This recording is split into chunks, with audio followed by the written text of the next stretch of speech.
Bad uppercut, leave you laid out on the floor. Try to duck and roll, hit and miss. Now you counting stars, should've practiced more. Should've hit the mask, get out there more. Claim that you're the best. You gotta show me, son. Actions over words, baby boy. Is you real or what? Talking way too much, world come. Back sports, talking way too much, world come. Back sports, talking way too much, world come. Back sports,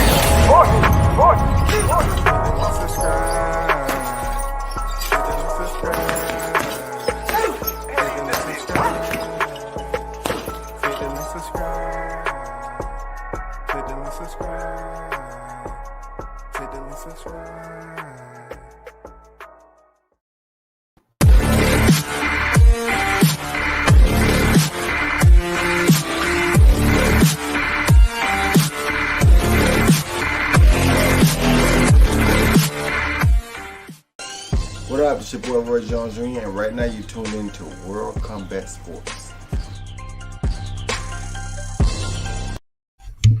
Yes, sir.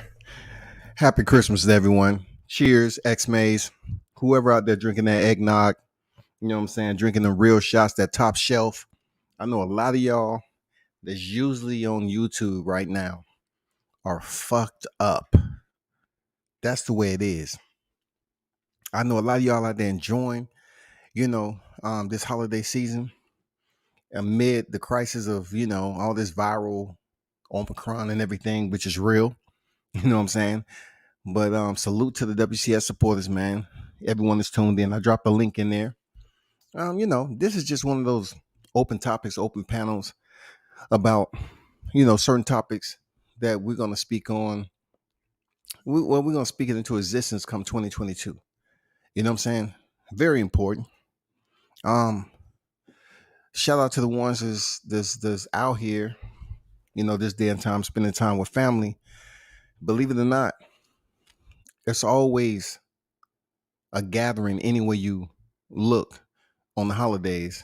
But then it's always somebody who end up losing their life or something happened in a situation that we have no control of or whatever. Just be careful out there. The streets aren't playing, especially down here in ATL. The streets aren't playing, y'all.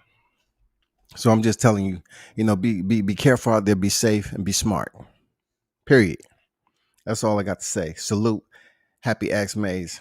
We're going to jump right into it. We're going to get on, some crucial topics that's out here. Because, I got to continue to speak on them so some of you won't be brainwashed. You know what I'm saying? I don't want you going around in public, acting like you in a mental straitjacket. I am the voice. I took psychology in college. Okay? And I'm here to help. I'm using my voice to change what I'm hearing out here in these streets. You understand me? I'm using my voice to change that shit. So let's start with Captain Ass Kambosos. Captain Kambosos, right? A lot of people are not going to consider him a part of the Duck Masters Coalition because they're giving you that World Combat Sports vibe that he doesn't have to fight Devin Haney. Seriously, they kind of give you that vibe that I've been talking about, as far as the prestige of the franchise title. Now, it's playing out right before our eyes that you see the silence. You see the silence on the YTC about why they're not holding this Kambosos the Capper, Captain Kambosos, accountable for pretending as if he was going to step in there with Devin Haney as his next fight. This is nothing official. This is behind the scenes. And you want to talk about where the buzz is coming from? God damn it, the honeycomb is dripping pretty decent. That George Kambosos may not step in there with Devin Haney next. Kambosos is pretty much going where the money's at because long term, him and his team, they don't see him being a long reigning world champion. They don't see that. I'm not saying his boxing career is over. I'm just saying they don't see him reigning for a long time as the undisputed champion. It's not going to happen, people. So with that being said, his next fight has to be worthy. It has to make The correct commas have to be there. You know what I'm saying? This guy is trying to make the largest paycheck of his life, just like good old Tyrone Woodley did. Made $2 million, and he ain't never made that in the UFC. And he was a 5-time world champion. But back to Captain Kambosos. What disappoints me, George, is that you're unwilling to see what is good for boxing. You know what's been going on prior to with the Teofimo Lopez and Devin Haney situation, and you don't even care about it. You sit up here and once again, as I call it, puppetizing the audience. Coming off as this guy who's saying all the right things. He's the challenger that's going to get it done. He's different than any other fighter. You come in here, you pick up the straps, and then you absolutely throw the cape over your face and turn into a whole different goddamn villain. You just throw the cape over and take on a whole different character. You know damn well you was pretending just from the get-go that you won the titles. From the time you left that ring into the dressing room, you was like, I'm not giving T.O. no damn rematch in Australia. I'm moving on. F that guy. I don't give a damn about none of that shit.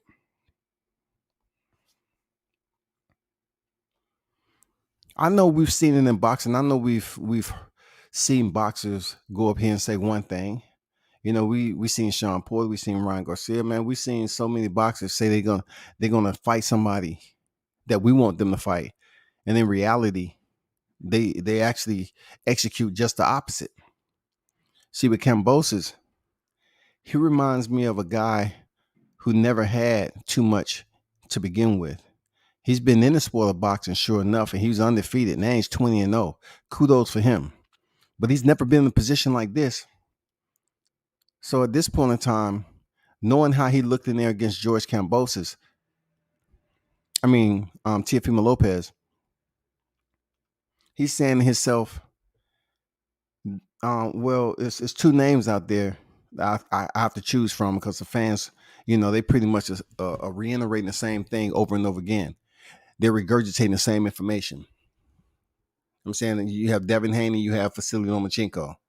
Now, of course, Vasily Lomachenko's portfolio is much deeper than Devin Haney.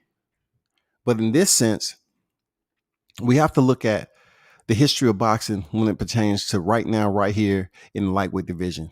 We have such the disaster going on.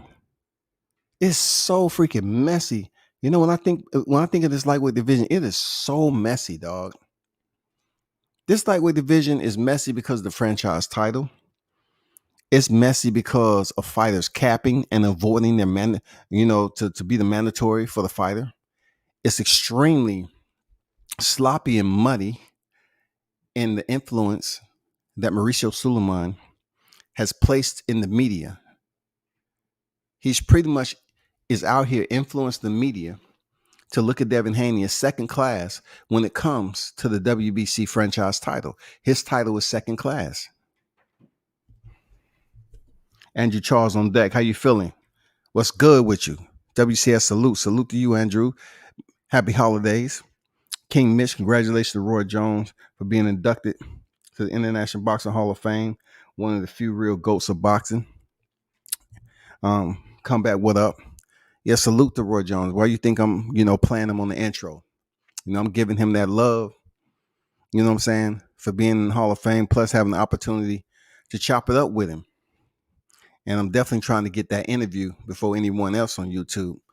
So know that. I'm trying to get that shit. And if anybody who know me, I don't really talk about shit before it happened, but I'm definitely trying to get that interview and get the champion on here and talk about that Hall of Fame induction, man.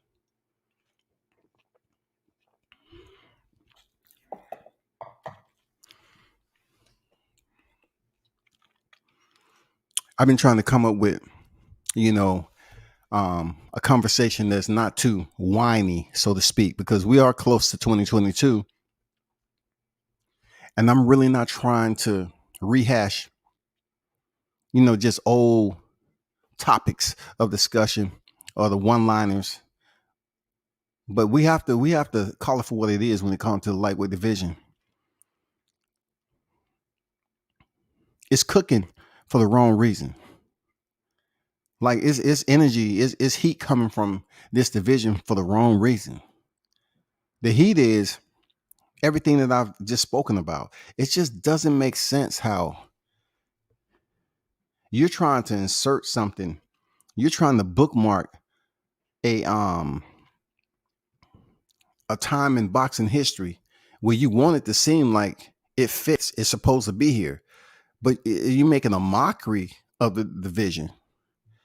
The franchise belt, even though I did and I still do consider it a belt that Mauricio Suleiman is speaking on, I look at how the portrayal is coming. Like, this is something very new to the lightweight division when you have the most franchise champions ever. But when it comes down to it, it's making a mockery of the history on where it's gonna hold this place in the boxing annals. We don't know. Like, we have 3 franchise champions in this one division, but yet we have the president of the WBC who's pretty much discounting a WBC belt that means a lot more in other divisions. So how can you extract the value of one WBC title, which is still quite relevant in other divisions in boxing? How do you do that? How do you remain sane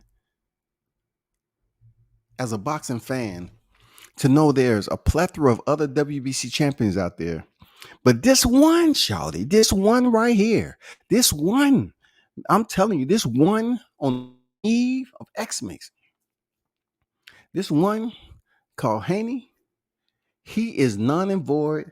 He is a non-issue. How does that work? How can you sit up here and say a WBC title that is recognized across the board as a coveted title? It has prestige coming from the WBC, the World Council, but only if you venture into the projects of the lightweight division. The housing value for that title is not what it seemed. Every division outside the lightweight is good to go. You know what I'm saying? The appraisal's where it should be, comps are up, all that shit. But here, this is like subsidized housing. This has become subsidized housing because the landlord is always knocking on the door, always showing their face, always coming up with new shit.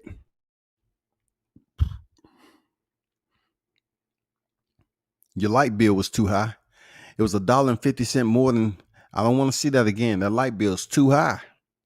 You're in subsidized housing over here in the lightweight resident. All right? Be careful. And your trash. Hey, you cannot have more than one bag out here before you take it to the trash compactor. Stick to the rules. And when you cut this porch light on, the next morning we need for you to sweep all the dead bugs away that's on your porch. You got it?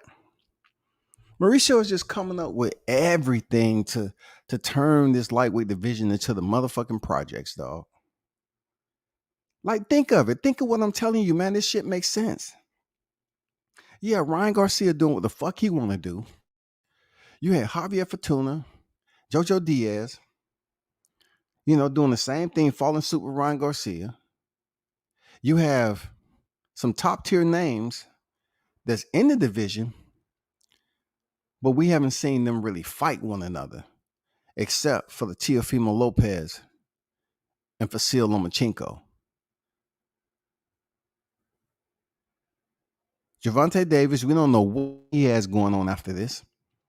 We cannot say Isaac Cruz was a top 5 fighter just because Gervonta fought him. No, he's a last-minute replacement. So therefore, we moved to Devin Haney, who fought Jojo Diaz, but he wasn't a top 5 opposition because that was only his second fight at 135 pounds. So now that Teofimo Lopez has absquatulated to the 140-pound division, why can't we get some clarity in these projects? Can we get some order? Can we get some order in this month? Like, somebody needed goddamn. That's what happened when you have people running amok. Mauricio Suleiman is running amok in the lightweight division. I'm just gonna call it for what it is. He's running amok. Suleiman is running amok, man. It's shameful that he is the president, a sanctioned body that a belt that Devin Haney has that's across the board in 17 divisions.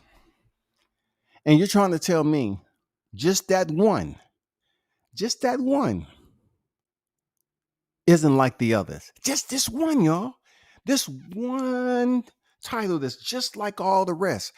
But in this particular scenario in the lightweight division, it is absolutely different. I don't understand that shit. I don't understand it at all. And I really hope some change come. And I'm telling you what the change is going to be, y'all. Remember I said that. Remember I said the day before Christmas what the change is going to come. This belt, the issue of this WBC belt that Devin Haney, it's not going to be a topic of discussion once he vacates it and move up to 140. It's not going to be a topic of discussion.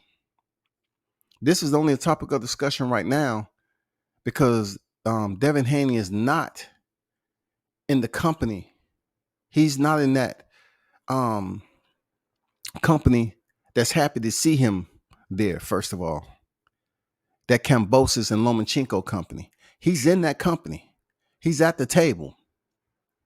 But they having sidebar conversations and kicking each other under the table. That's how that conversation is. Listen, hear me out on this shit, dog. Lomachenko and goddamn Kambosos doing all the damn little tapping under the table and shit. While, those three and their managers, whatever, having conversation and acting like it's important. When they already have predetermined notions as to where this shit's gonna go, but they just want to go through the protocol and shit. They just want to go and make it seem like they're trying to hear everybody's side on how to make this fight. But Lomachenko and Kambosos is busy playing footsies under the table and grinning for no goddamn reason because they already have their plan. They already have their mind made the fuck up. They already have it made up. They just stringing Haney along. And one thing I can say about Bill, he's not. Look, around this time last year,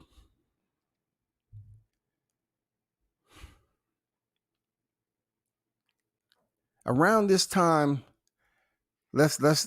say several weeks back, when we in a full blown, Bill Haney on YouTube,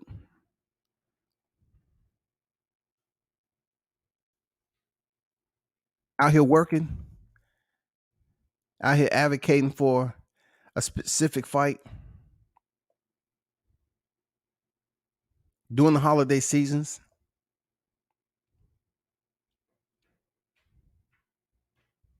Y'all remember that? It was 2020, around September, October timeframe, when all the back and forth, countless hours, y'all, of the Gary Russell and Devin Haney situation. Why aren't we getting the same for Devin Haney Kambosos? Somebody explain that shit to me. In 2020, I seen Bill Haney on this YouTube literally pouring his heart out, grinding, talking, advocating. People was up there backing him up. They love to have him on the panel. But I haven't seen nowhere close right now. I haven't seen this shit nowhere close for Devin Haney versus Kambosos. Nowhere freaking close. And you know what? That fight with Gary Russell was never going to happen. You know what I'm saying? He was going to fight Gamboa, period. But the free promo on YouTube, it was all over. That is the most active I've ever seen YouTube channels take up hours upon hours upon hours speaking on a fight that was never going to happen. But what it did was provide promo for Devin Haney. I like the effort though. The effort was tremendous. The effort that was given to put in that many hours. And I think his daughter even had a birthday around that time. He was still on here. The cleverness and smarts of Bill Haney to stay on and give all this promo knowing he wasn't going to drop that November 7th date. You know what I'm saying? Why aren't we getting the same? I ain't talking about from Bill. I'm talking about from the YouTube community. Why aren't y'all pushing and backing the dream? What's going on here? And I'm not missing anything. Why aren't y'all backing this man? Real talk. I'm asking a serious question here.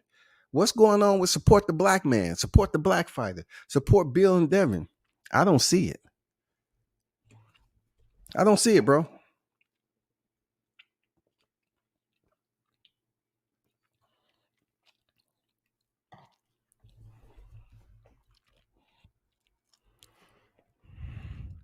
Mitch said because Team Kambosos doesn't have a Batman.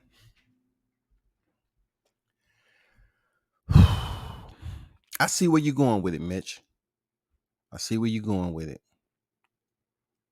But we have to give Bill Haney the credit for putting in the hours. Batman, I have to credit him for being a motherfucking dance partner in that shit too. Cause god damn, he was on so many panels. I was like, damn, how many bat signals is gonna go up in this motherfucker, dog?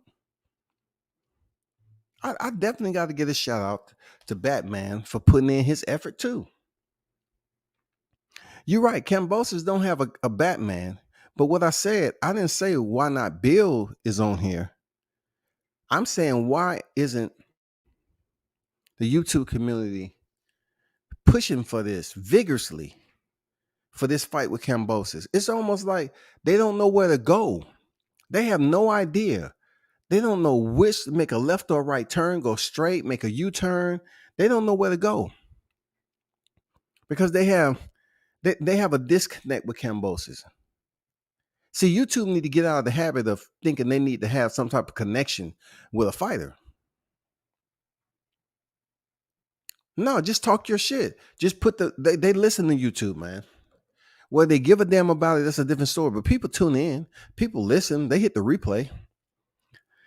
I'm not just hearing over and over again. I'm just not seeing the push. I'm not seeing the push, dog. It's like it's all but evaporated. If you're going to allow this topic to evaporate in the lightweight division, don't be upset when the news finally break and Kambosos saying he fighting Lomachenko. Don't be mad because I've asked you all to protest. I've asked you that. You're not going to take it serious because certain individuals can't see themselves not being on YouTube for 48 hours. Minimal 48 hours. We can't do 24. 24 isn't enough. We have to do 48 or more. 48, 72 hours, 96 hours. If you're talking about 96 hours and take out some of the primary news or media segues on YouTube, it will prove a point. It will send a message. But you have people on here unwilling to do it. All you have to do is find something different to do in your day. That's it. Find something else to do for 48 hours, 72 hours, 96 hours, whatever the case may be. Find something else to do. Just let your thumbnails do the talking. When they see the same thumbnails protesting this fight, then it'll be all worth it. Because people are going to screenshot those thumbnails. They're going to pass the word. You know how word of mouth is. They're going to speak on it. They're going to have conversation about it. All that shit. But if you're unwilling to protest this, to let them know how serious you are, then what's our strength? We don't want to build in numbers. What's our strength? We don't have to be in numbers just talk about boxing. But if you don't want to be in numbers to provide support, for the one fighter that was getting all this attention with Teofimo Lopez, all the damn, crossing paths and having one-on-one verbal sparring, that is all but over. That's done. The only way it's going to resume is that somehow, some way they reconnect at 140. That's it. I don't see it happening in 135 anymore. Teofimo Lopez has since healed up. He's going to do what he got to do, and he's moving to 140. Now the question is, what's next? What's your secondary option to promote the second piece to the puzzle that you were speaking on earlier? I'm not seeing the push out here. I'm going to be honest with all of you other channels. I'm being honest. I'm not seeing the extreme push like it was for the Gary Russell and Devin Haney situation. I'm not seeing the push for it was for Devin Haney, Teofimo Lopez. I'm not seeing it. I'm not seeing any of it. I mean, it's not like he changed his complexion like Sammy Sosa and he was up here fighting and y'all didn't know he had a fight coming up. It's not like you felt you was bamboozled. Like, I didn't know that was Devin. That's Devin now? Damn, he looked different, dog. Wow. I didn't know that. Shit. I thought I was looking at the white chick's brother. You know what I'm saying? I thought they was just making a little sequel and they, something looked funny about that guy. No, that's not it. Why can't we have the same intensity push? You're basically doing a disservice to this YouTube community by pretending to support all these black fighters only when it's damn an opportunity that elevates the notoriety of your channel, the elevate the identity, the elevate the exposure of your channel. It just seems like they too, the YTC community, they too have put Devin Haney on the side. And now all they want to do is talk about Errol Spence and Terrence Crawford. And that fight won't happen in the first half of 2022. So it's ample amount of days to talk about this fight right here. Why? Because it will happen very soon. We're going to hear news on who Kambosos is going to fight real soon. I guarantee you that. Now, I couldn't tell you what Eddie Hearns is going to do. He loves, putting stuff out to the media. But as always, he's previously did that. And it didn't have any steam to it. But this, he keeps on putting out to the media because language is everything. Eddie say, it's not right. What Kambosos should do. He's not telling you Kambosos isn't going to fight Lomachenko next. Devin Haney is locked in to fight Kambosos next. We will see a lightweight unification with Kambosos and Devin Haney in the spring. You're not hearing that shit. You're just hearing Eddie Hearns put stuff out like the possibilities.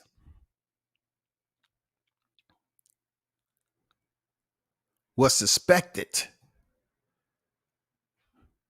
A possibility. That's it.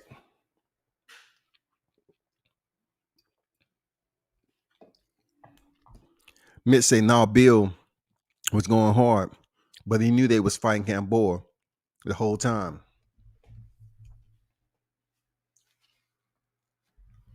I agree, man. Like I said, Bill was going hard, but I'm saying people mention Batman, and he was going hard too for his brother. I feel you on that. But this is, Batman's not a boxer like that. This is I was just using that time frame and that moment in history when YouTube actually presented itself like it plays an intricate role in boxing media. Like YouTube was so hot, man. It was like touching your hand on the backside of an iron. You know what I'm saying? Like YouTube was hot. Every time you can go to work, you can get up in the morning. You hear that shit going on. You can take lunch, it's still going on. You can goddamn get off work, it's still going on. You can come home, settle in, it's still going on. That shit was hot and heavy for a long time. That's the most YouTube ever seen of someone trying to speak up a fight that wasn't going to happen. This is the opportunity for them to speak on a fight with the same vigor that will happen. When I say it will happen, all the pieces, the puzzle pieces is out there. We have the three primary players. Nobody else is in the equation. Ryan Garcia is not going to get the shot. Jojo Diaz isn't getting a shot. Javier Fortuna, Richard Comey isn't getting a shot. Teofimo Lopez isn't getting a shot. And Gervonta Davis isn't getting a shot.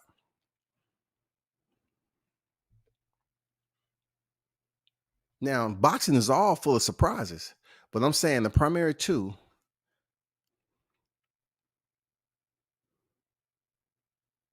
is Vasyl Lomachenko and Devin Haney. That's it.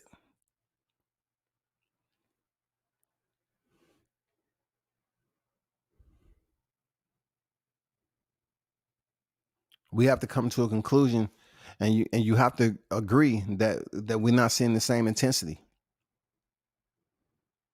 I think it was all about supporting the black fighter, right? It was all about getting behind Devin Haney. Yeah, we got behind him for the Jojo Diaz fight, but what's wrong with getting behind him again for the Kambosos fight? Because this is a big part of boxing history. But one thing you have to look at Mauricio and what he's doing also, he's just setting the stage for y'all. He's setting the stage. He's setting the stage. He's pretty much putting out these bogus ass emails to we respect Devin Haney as a champion and he is respected. And then they put all these accolades of Devin, right? Which I don't understand. Why are you going to put all these accolades when we already know? We already know what his accolades are.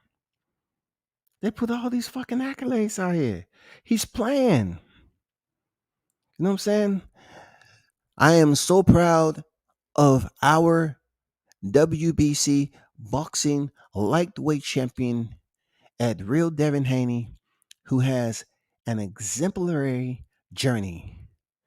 WBC World Youth, WBC International, WBC Silver, WBC Interim, WBC World, 4 title defenses.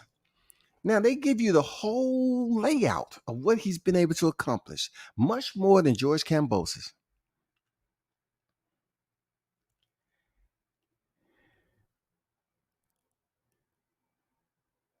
And he still get drugged in the end. He still get drugged.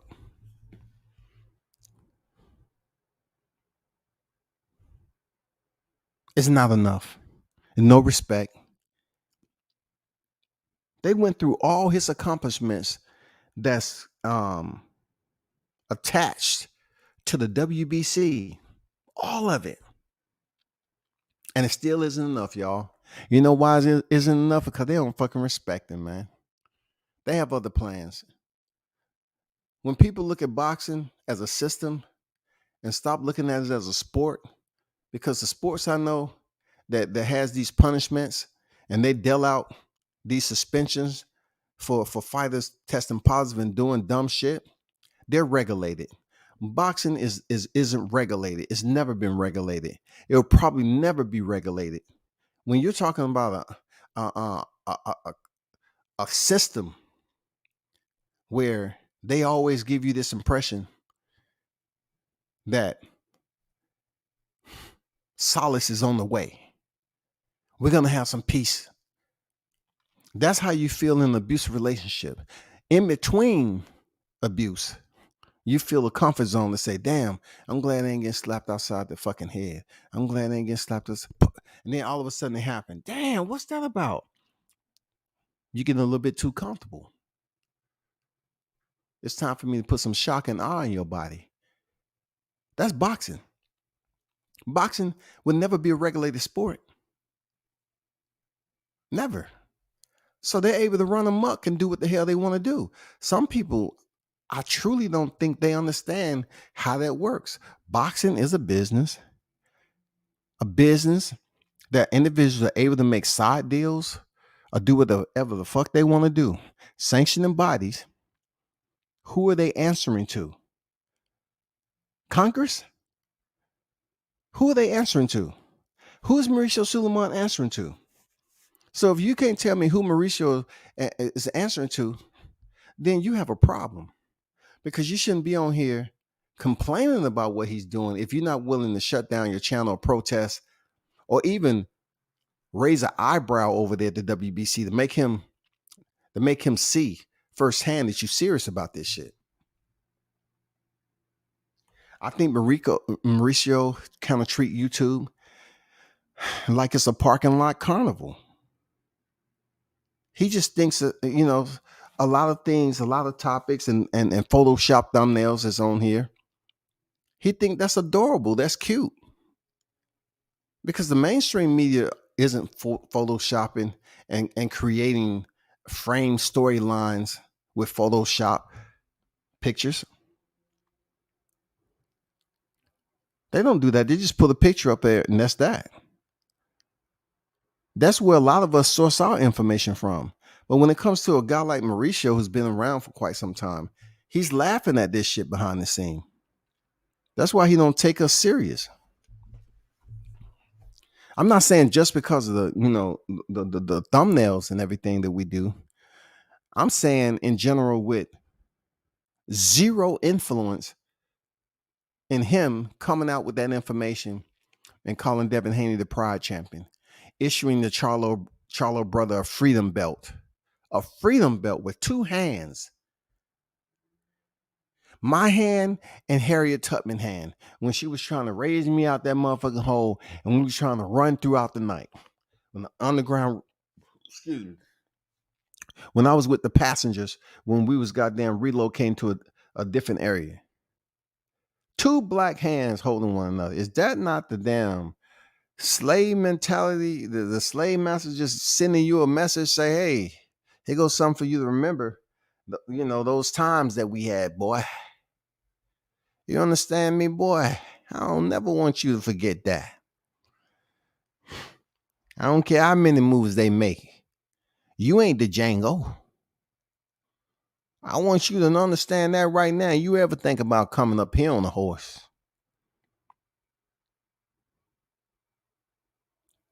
I want you to walk on foot. I want you to carry that belt, that freedom belt, because you know what? It's up to me on your freedom. I want to see that freedom belt around your shoulder, draped over your shoulder each and every time. That is your pass for me not to sick them dogs on you. You understand me? That's the way I thought of it, man.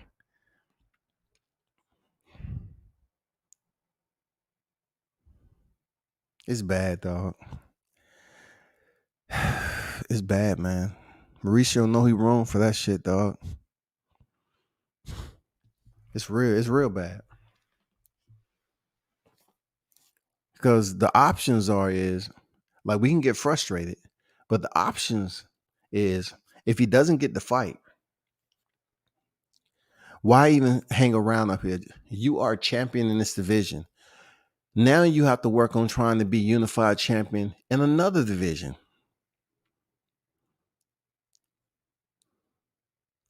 That's all. Just work on being a champion in another division. And then when you get there, you do your site survey and you assess your opposition to see if it's worth you trying to unify. Man, look, one thing people not understanding, and I'm not saying the Haneys don't understand it, but they're very, very young. They have so much time to basically materialize their legacy, to put all the puzzle pieces in place and paint a very beautiful Picasso on their boxing career. You're so young, you don't have to hang around down here at the lightweight division and seem like, that's your only option, is to be recognized. They already know you're a boxer. People are always making comparisons of how well skilled and technically sound Devin is. You don't have to tell a boxer you'll fight him on Jupiter. He already knows that. He knows that you want the spotlight, and he knows you want that shot. He knows you're trying to seize the moment. But these motherfuckers are playing chess, dog.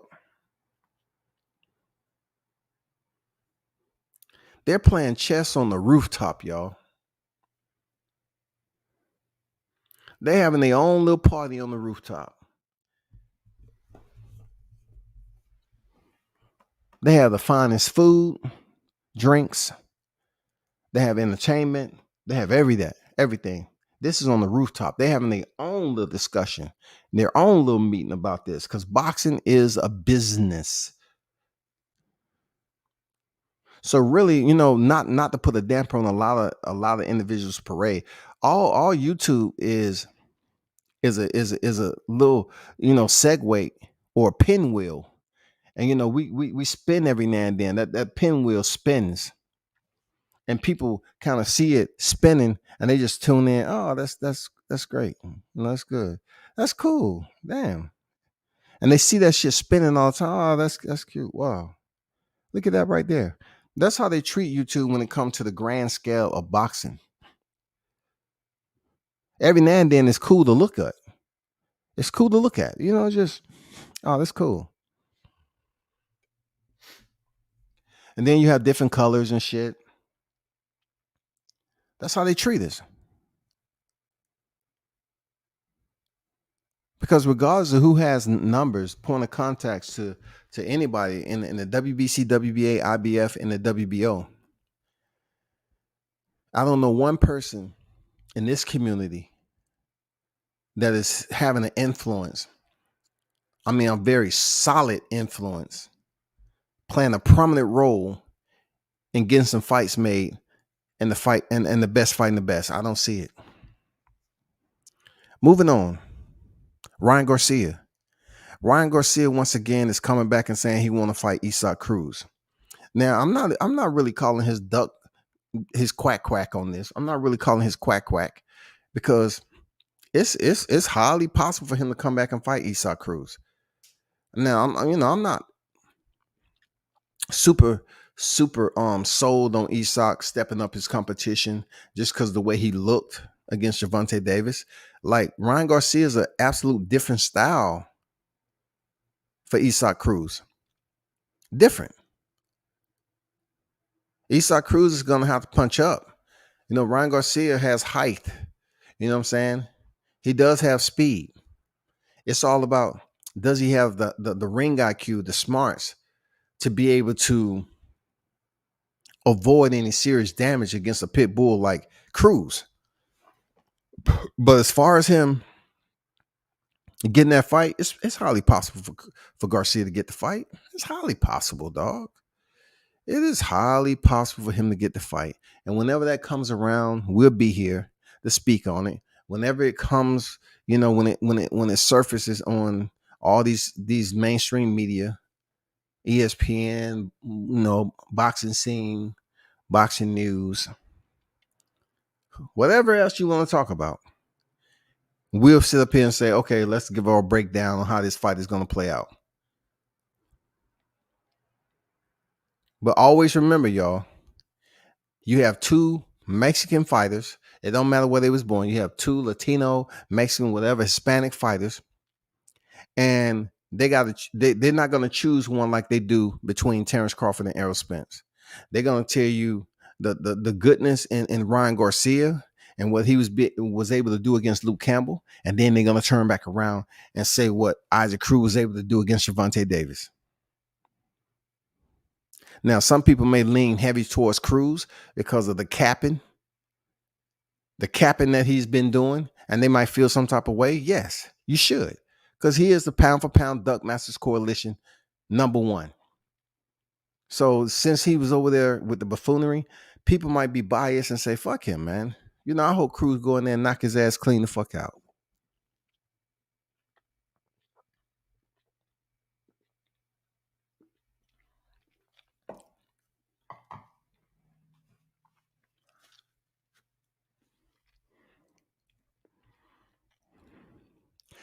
Miss say F. Ryan Garcia. I hear you, bro.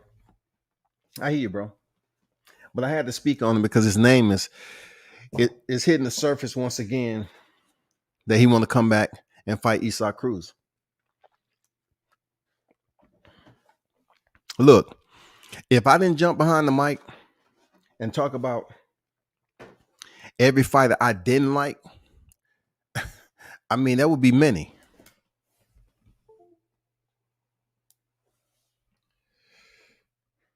You know what I'm saying? That would be many.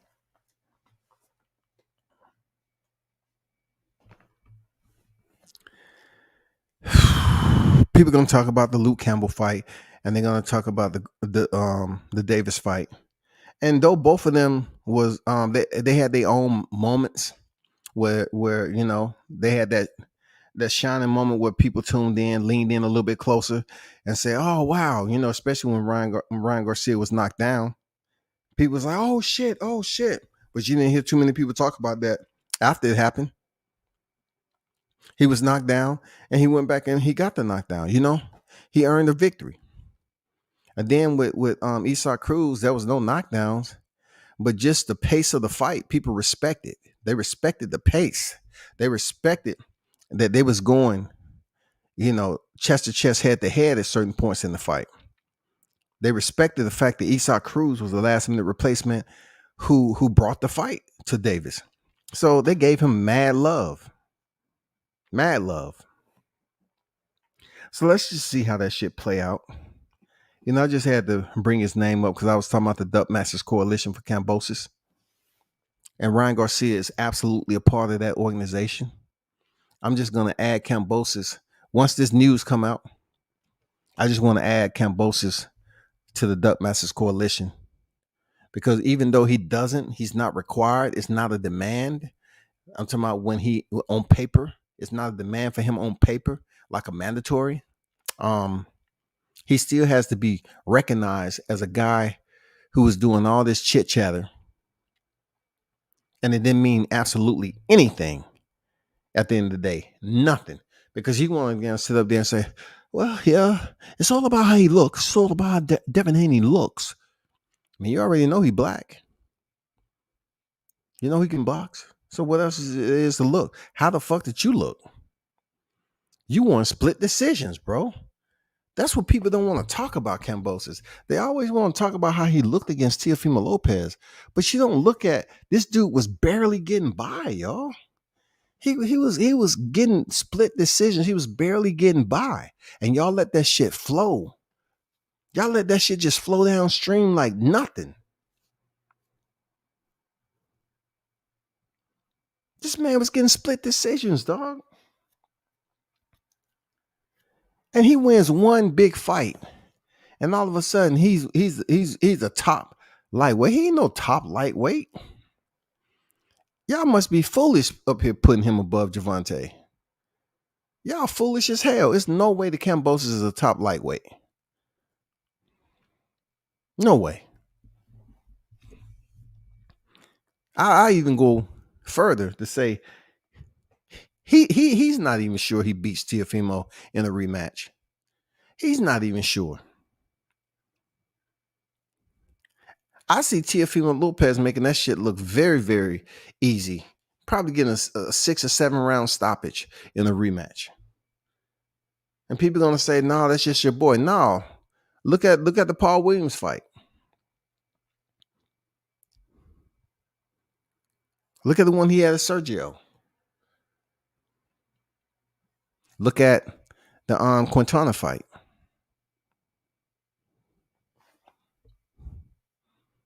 It's all different. Styles make fights, man.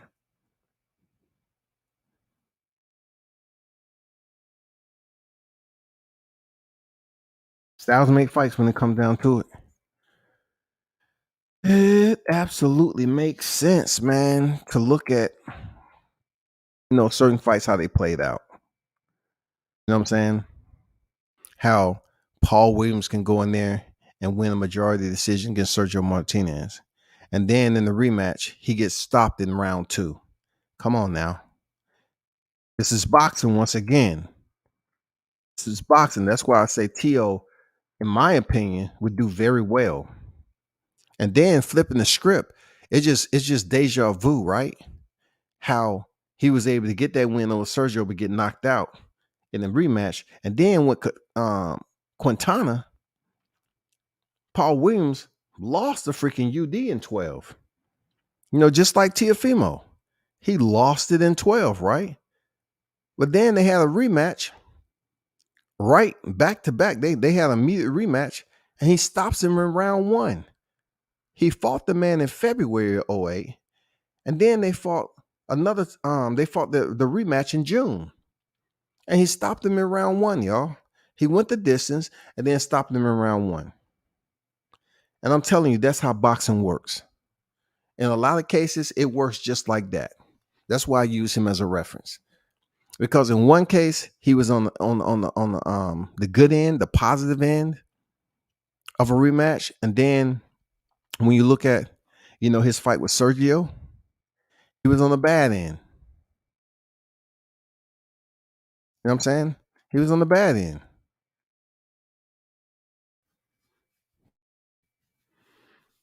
You talking about the guy who has a win over Arislandi Laura, God damn it. Anyway. Mitch say Isaac Cruz got beat by a guy with one hand and Ryan sweet ass got dropped by a simp with no power. Luke versus Ryan looked more fixed than these other fights that are discussed as fake. I don't know what other fights you're talking about that's discussed as fake. You have to elucidate, man. Clear it up. Elaborate. Please. What other fights you talking about that look fake? There's been many. You talking about Mike Tyson, Bruce Seldon? Which one are you talking about? Sonny Liston, Ali? Which one are we talking about? We talking about the long count? Put some names out there, some fights that you feel that was fixed.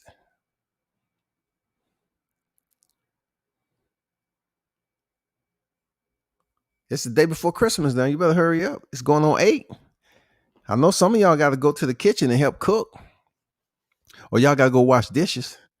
Y'all got duties. Y'all got them duties, man. Go hand wash them dishes now.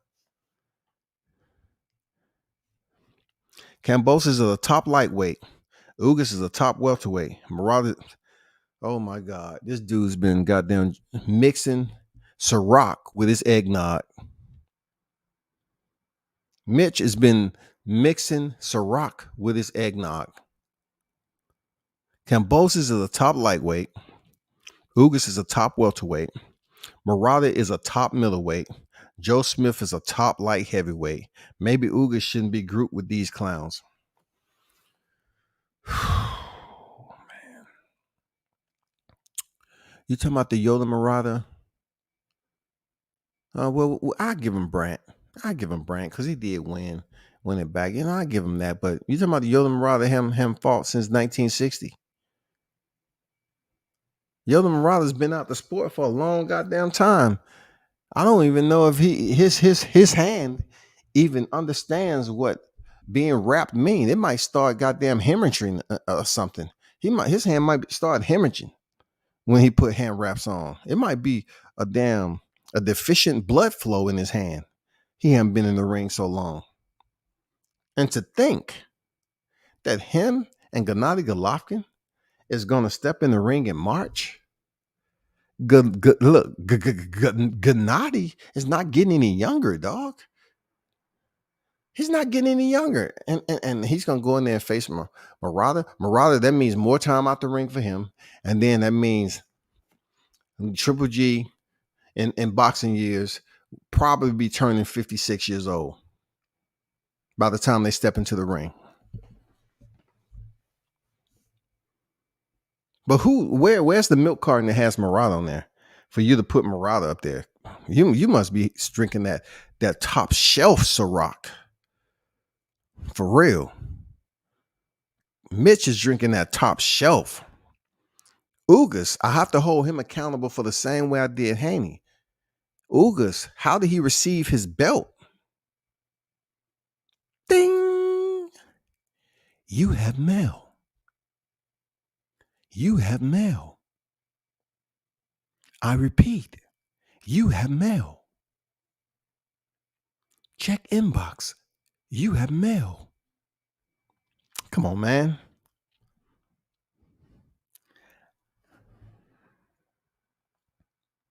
I know y'all in the Christmas spirit. I know. But Christmas will be here in about 4 hours. You know what I'm saying? And y'all going to have the time of your life tomorrow, whatever you choose to do with it. Until then, I respectfully ask you, Mitch, if you're going to drink on this live, be careful, very, very careful on hitting send. Okay? Reread, review what you're talking about. Because that's a rock. I don't know who pouring your cup right now. Andrew say, I've watched the Tank Cruz fight a few times. I'm not mad at anybody who thinks Cruz won that. Okay. All right. I don't think he won, but yeah, you know, he was pushing. He was giving that present pressure. He was right there. He was landing some solid shots. I like how he was digging to the body. You know, he never, I mean, come on, man. His defense, impeccable. What Tyson say, impregnable.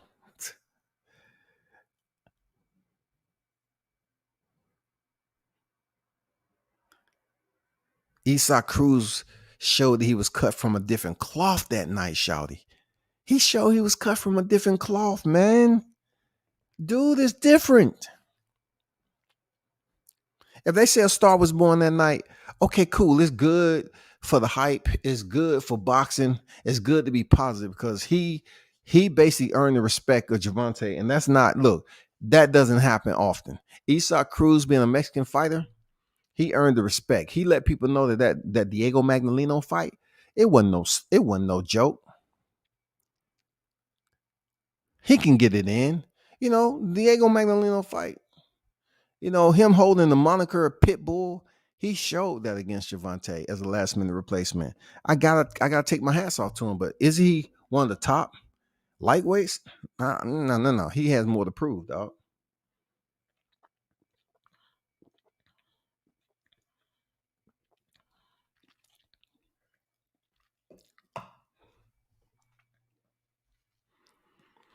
Dion Washington on deck. What's good?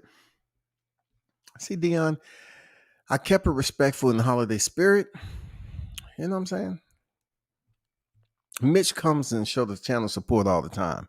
But I am assuming within the holiday spirit, he's sipping on something very, very strong. I don't know the proof. The proof might be 120% proof, 50% proof, 70%, 170%. He's sipping on some top shelf, some black label type shit. I'm about to pour one myself. I'll try my best to stay composed. Cruz versus Rolly next. Fuck Ryan. Yeah, I like to see that fight. You know, at first, like I always have to go back to this about Rolly. Rolly has his ways, but I never forget the fact that he's a boxer, and people can look at their careers and how many tough fights they've been in, but every physical anatomy is wired different. For real. Some fighters break down quicker than others. With Rolly, I still remember what he did for me when I was at the press conference. When my shit rolled inside the front line where the camera's at, he went up there and picked it up for me. I didn't tell him to do it. I appreciate him. But then, you know, I just felt some type of way about how Rolly was moving, how he had that gifted decision. You know what I'm saying? He had that gifted decision against Jackson Martinez. I was like, you know, for me, I just didn't appreciate that too much. You know what I'm saying? I didn't appreciate how that robbery in Connecticut went down. And then I kind of turned the page a different way when it came to how they fucked them. They took Rolly off the fight because of some allegations that we haven't heard anything else from again. This man was never confined. There was no mugshot. You didn't hear any news headline or anything about all these females. Who were they? Is that how PBC is playing games now? I mean, well, Mayweather promotion, whoever it was. I mean, it's bad, dog, because, hearing Rolly on his live, that's the genuine side. He said, I was planning on buying my mom, I want to get my mom a house and all this. I believe him. Real talk. I believe Rolly. It was fucked up what they did to him. That was fucked up. I ain't gonna lie to you.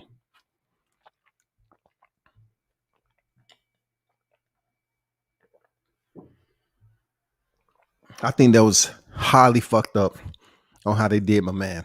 Why? Because it hasn't been any other news. It hasn't been any other reporting, directed to that situation of multiple females coming out that he supposedly allegedly sexual assaulted them. The man is still free. He's not locked up. We haven't heard anything about any attorneys. We haven't seen no news headlines. All we know is Rolly Romero has been pulled from the fight due to assault allegations. So whatever politics that played a role behind the scenes, that was just fucked up how they did that dude. I'd definitely like to see him come back and fight Cruz. That'll be a damn good fight. Oh, that'll be a damn good fight, dog. Oh my God. That would be a damn good fight, y'all.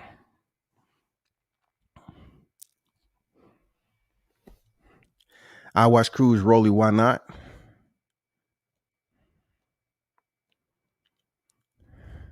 They've been putting that Saturday night special 38 snug nose on a lot of people lately. Yeah, man. I'm just curious to know what's going to happen in 22, really.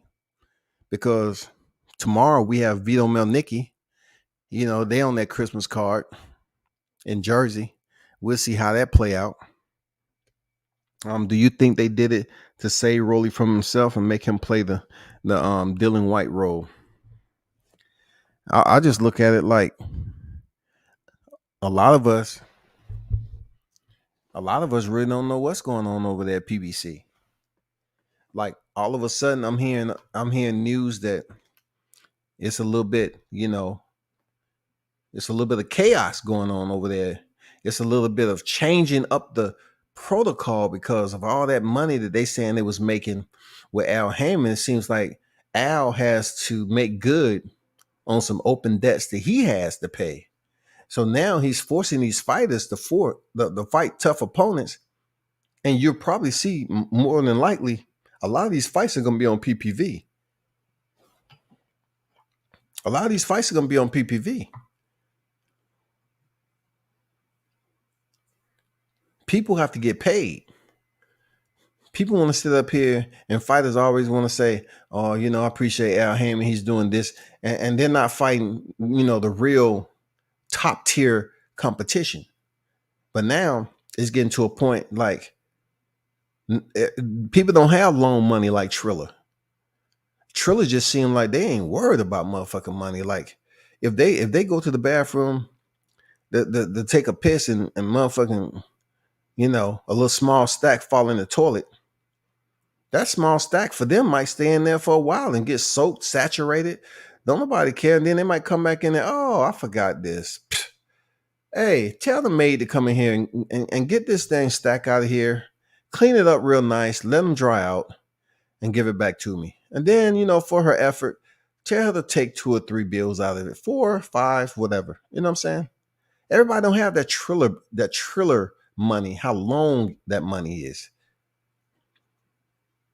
Well, Al Heyman, he is the manager of a lot of fighters, but yet he attached to the promotion side of it to keep it legal within legal bounds, but he has a lot of say so.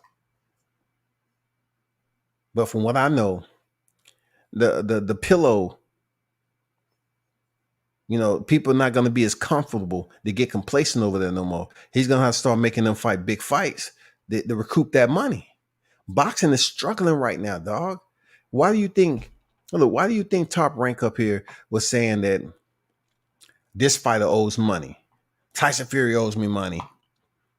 I lost enough money on Terrence Crawford to buy a house in Beverly Hills. I is that. Da, da, da. Why are these promotions losing money? Why are they not in the green? Because they're not regulated. So it's all for one for all in boxing. You have to treat boxing as a system. You know what I'm saying? It's all for one, y'all. Y'all think why are y'all not looking at the fact that PBC was co-promoting with Top Rank in these big cards?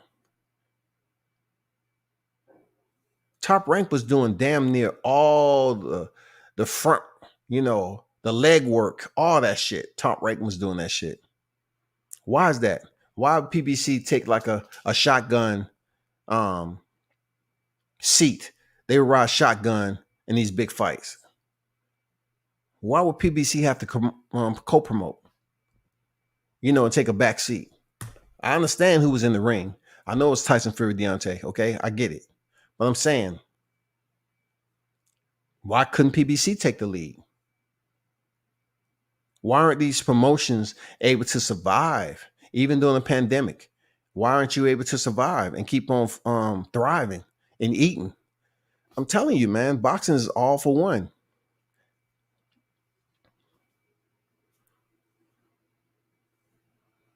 Why isn't PBC structured like Top Rank? Why isn't Top Rank structured like PBC? No one, look, PBC doesn't have a Bob Arum. Al Heyman isn't a Bob Arum. Even though he has a lot of say-so, he isn't like every time you see, they know promoter, Bob Arum, the man himself. But they can't say that about Al Heyman because he's out of sight, out of mind, and he's not a promoter. So there's several promoters over there at PBC. People don't know that unless it's talked about. But that's the way it is. That's the way it is, people. I'm giving you that scoop. That's the way it is, for real. Why isn't these promotions set up alike? And why don't they have a plan to keep on thriving and growing to benefit the sport?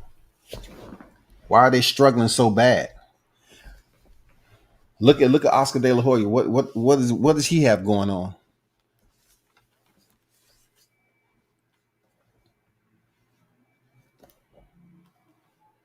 Cruz beat Rolly. We'll have to see. I said before though, in hindsight, I don't see how Rolly could have had a better performance than Cruz. Well, I look at it like this, Andrew. I totally get what you're saying on that. Because they're two different fighters. Obviously, Isaac Cruz is a better boxer than Rolly Romero. Does he hit harder than Rolly Romero is the question. Does he have a better ring IQ than does Rolly Romero have a better ring IQ than Isaac Cruz? Hell no.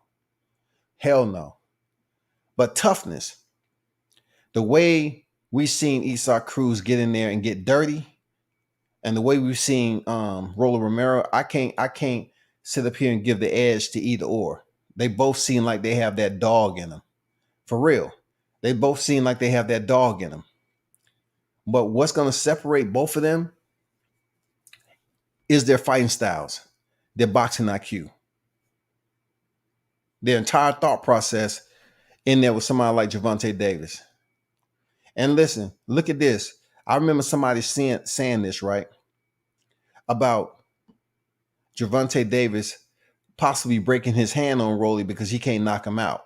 Y'all remember? I forgot who said it, but it happened. They said it on one of my lives, right? And just think about that. He hurt his hand on Isaac Cruz. So imagine if he hurt his hand on Rolly in the 6th round, and Rolly up there using that dog pound, that doghouse rule type shit, and really roughing Gervonta up. What fight could we have seen? That's when, the boxing technique come into play. Will Rolly just be digging for headshots, or will he go to the body? We don't fucking know, dog. We don't know what Rolly could have did. I don't think he would have been fundamentally he wouldn't have been fundamentally sound like Cruz when it came down to, allowing Gervonta to slow his movement down just a little bit so he can land that body, so he can work on that body and work on some combinations. I don't think Rolly would have put that together. I don't see him being smart like that just yet. I think he just would have been reaching in the pocket, throwing bombs. He loved being a headhunter, dog. He said, what do you think about Mikey coming back down to 135? Mikey was a former unified champion at 35, bro. It's all about him making the weight, dog. Mikey looked bad at 135 when he cut weight. But goddamn, he still performed. They got the secret. They have the secret. They have the secret, y'all. Dion, I'm telling you, Mikey Garcia, he looks bad cutting down to 135. And plus, he's been up to 47 and 40. I don't have nothing bad to say about that. He's a 4-weight champion, dog. Former unified at freaking lightweight. Why not come back down and jump in the mix? Why not, man? Why not? You know what I'm saying? Why not? He only has 2 losses. He only has 2 losses, man. Mitch say, F Mikey too. He bullshitting. He out here looking like the Mexican AB. Nah. Mitch. Come on, bro. Take an aspirin, dog. How in the hell is Mikey looking like a Mexican AB? Because Sander Martin beat him? You can't put that analogy on Errol Spence defeating him. But damn, a person that we vaguely know who he is, and Martin, I can understand where you're going with that. In that case, that's just one fight. That don't even come close to being true, dog. That's not even close to being true. I just don't like how Mikey out here using popular fighters' name for promo. He better than that. Now he motivated by 135 pounders. Mikey wilding. Nah, man, when you get to the point in your career, dog, why not do that? Why not? Then Mitch, why not do that? What do you box for? To get to a point where you can make decisions like Mikey, where you can make decisions like Canelo, Floyd. You don't want to be thinking like on the back end of your career, you're still taking hard ass fights. You're putting your body through punishment. Come on, man. Mikey's 34 years old. The same as Sean Porter, the same as freaking Terrence Crawford. Why not take full advantage of what you created and what you build on up to this point? He deserved that. He's worked hard for it. For real. That's love. I ain't mad at him, dog. I'm not mad at him. Mikey only had 3 fights. 3 fights outside of 135 consistently. His last fight was Robert Easter Jr. That's when he dropped back down from Sergey Lipinets, okay? So he had 3 fights outside of 35 consistently. He had Errol Spence Jr., Jesse Vargas, and Sander Martin. Now, for him to drop back down to 35, so be it. Not mad at him, dog. Get it in. Do what you got to do. But him being the Mexican AB, stop it. Mikey and Loma, a big fight still to me on ESPN. Man, Mikey's name is still out there. He only has 2 losses. One loss is just very, you know what I'm saying? It's confusing. It makes you put your fingertip on your forehead. You're like, what the fuck? Where did that come from? He might have been burnt out. It might have been plenty of things. But he was defeated. So therefore, let's see what happens down here at 135. I'm looking forward to it, bro. Shout out to the one and only Pete Davenport on deck. Happy holidays to you there, Pete. You and the fam, man. Hope for everything is great. Appreciate you pulling up, my brother. He said, peace, world. Hey, I'm trying to, hey, Pete, I'm trying to talk to the Mitch. Mitch up here drinking eggnog and Ciroc mixed with some some CBD oil or something. He up here talking some wild shit, dog. AB need to go back to 135. See, Dion. See, I just said Mitch was up here with that ultimate cocktail. And you actually believe that AB can sustain a healthy weight cut at 135. Lord Jesus, you asking that man an awful lot to be disciplined enough to make weight at 135. Jesus, it's not gonna happen, dog.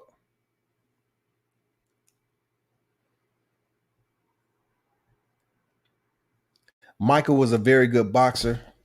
I said he was the best 135, 140 pounder. I don't think he's there anymore. Not at 135 after going up to welterweight. His family said he hasn't been motivated. When I talked to Robert Garcia after waiting an hour, shout out to Robert Garcia who's trying to, he tried to curve me. But that day I was on the hunt. I had time that day, Robert. He didn't want to talk to me. He wasn't trying to talk to no media, period. So he gave me an interview. I appreciate it, Robert. But he told me Mikey Garcia wasn't going back down. That's what he told me. I guess that has since changed. You know what I'm saying? He said, no, he's never going back down. Well, I guess that's changed now. I guess that's changed. You can check out that interview on YouTube, man. Just pull it up. No cap. I think AB is past making 135. Probably make it, but I'm not sure he'll be effective. Man, I'm glad I'm sober right now because I get to really pay attention. But I'm not sure he'd be effective.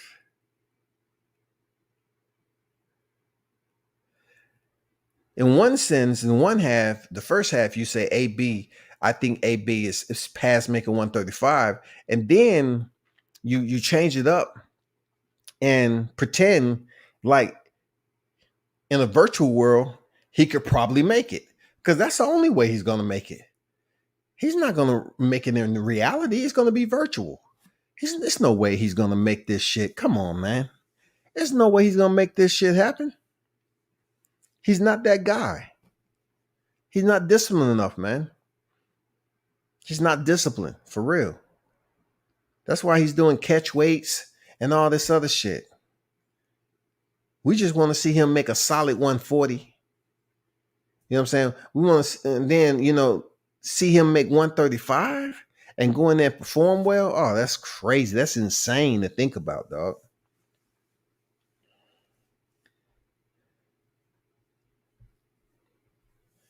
He's not beating nobody at 140 or 147. He might as well. I can see that. 140 right now is very, very, like the cages are open. The yard is full at 140. And then once Josh Taylor get off those belts, bro, oh my God, 140 is going to be wicked. You know what I mean? 140 is going to be wicked. It's going to be wicked. You know what I mean? Chicklo on the kisser. Chicklo on the kisser. Chicklo on the kisser. That 140 pound division is gonna be wicked, dog. You're gonna have Teofimo Lopez up that motherfucker then. Gary Antoine Russell. Elvis Rodriguez. Regis Prograis is still there. It's just so many names up there, man. So many names at 140. I said Mikey is looking like the Mexican AB. He hasn't become AB yet. Very unmotivated and gun shy are the attributes I'm alluding to, also of solid fighters there. Okay, I got you. But that analogy is very, very fragmented for real, dog, because I don't see him anywhere close. Just because he's, not letting his hands go for whatever reason, he's still not looking as bad as AB did when he lost those one-sided fights. He may not have been stopped, and Mikey haven't been stopped. You know what I'm saying? But I don't think his one-way traffic anywhere like AB was receiving. He needed about 2-3 more fights where he just looked bad, inactive, to have me come up with that. You know what I'm saying? 140 pounds is deep division. There's a bunch of solid fighters. Absolutely. 140 is nice, shawty, for real. 140 is very, very nice. I like it. 140 is very nice. We just have to somehow, some way wish upon a star, right? We have to wish upon a star that the changing of the guard happens in a timely manner. You know what I'm saying? Josh Taylor, after this Catterall fight, I'm curious to know if he's gonna stay there to defend the titles. That's if he gets to win and all that, to defend the titles against somebody and then move up. Is he truly gonna move up to 147 and basically push for a fight with Terrence Crawford? Because you have Jose Cepeda, it's coming off that demolishment, that desecration of Josue Vargas. Yeah, Jeremiah's Ponce.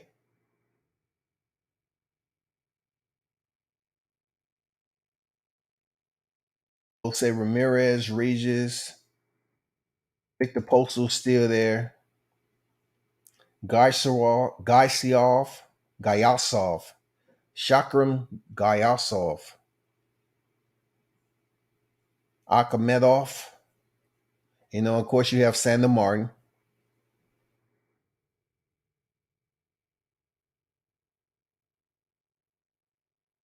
They haven't put Teofimo Lopez in the rankings yet, but he's going to be in the rankings soon enough.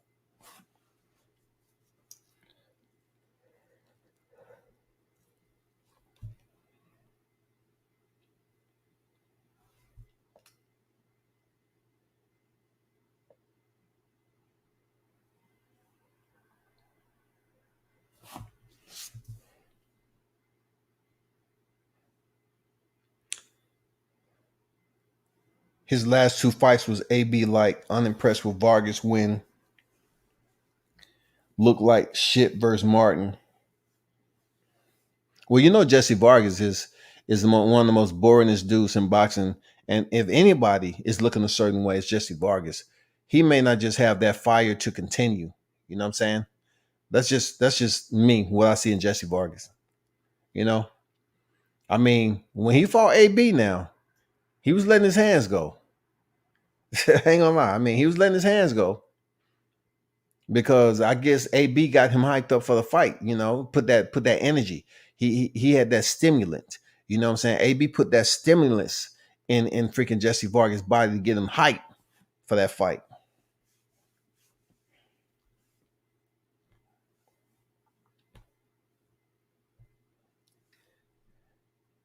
.140 is weird to me though. I don't see any of those guys making big noise at welterweight. There's a few things guys like Regis, Montana, Love, and Regis ain't made 149 since Taylor fight. And Montana Love too. Shout out to Montana Love. He is in the mix right now. He's going to continue to build up his stake at 140. But what I see as far as the changing of the guard, you might have a Jose Ramirez and Josh Taylor that's moving up. But more so, it's going to depend on what Canelo Alvarez chooses to do with his titles too in the next year. Because if he vacate, that opens up a whole stable of fighters to come up there and fight for some vacant titles or to be elevated to such or whatever. You know, we definitely want to see the Benavidez. You know, if Demetrius Andrade decides to move up, well, it's so many names that can pop up in the 168, and then with that, we have the 160 shift.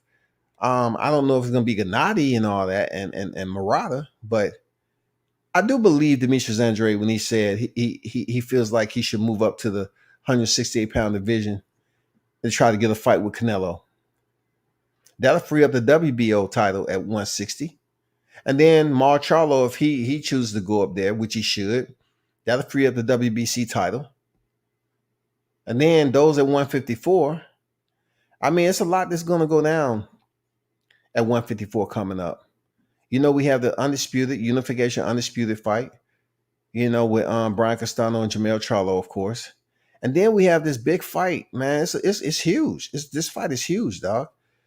And the potential of who they may fight afterwards is very put on. It's a put on notice type shit. And that's the hammer. Erickson Lubin going against Sebastian Fundora, dog. That's going to be crucial. If Erickson Lubin can stand and fight a very smart fight without getting touched, because you know he's been rocked. You know, even in his fight against Jason Rosario, he was hurt. It's not the fact that Sebastian Fundora is just heavy hitter. It's the consistency. It's the work rate. It's the height. It's the way he fights on the inside to be that lanky and rangy, man. So it's according to the fight plan, the strategy that Kevin Cunningham comes in there with. You know what I'm saying? It's a strategy, bro. This is a big fight everybody's going to be looking forward to. Erickson Lubin versus Sebastian Fundora, man. Towering Inferno against the Hammer. Man, it's going to go down, bro. This is a huge, like this fight is almost like ever since he was stopped, this has been building up. Ever since Erickson Lubin was stopped, the way he was, his recovery, his after, you know what I'm saying, his aftercare has been leading up to this point against Sebastian Fundora. Because it seemed like he'll never get another fight with Jamel Charlo. It seemed like he'll never get another fight. So this fight right here will put Erickson Lubin on the map to, you know what I'm saying, to be that name for a potential title, especially if Jamel Charlo vacates and move up to 60. The Jamel Charlo has to, if he's able to defeat Brian Castano, he has to move up, dog. They have to move up. It's shit that's going on with PBC. He has to move up to 60. It ain't shit popping at 160, dog. They need some shit. They need some names. They need some faces. They need something to happen at 160.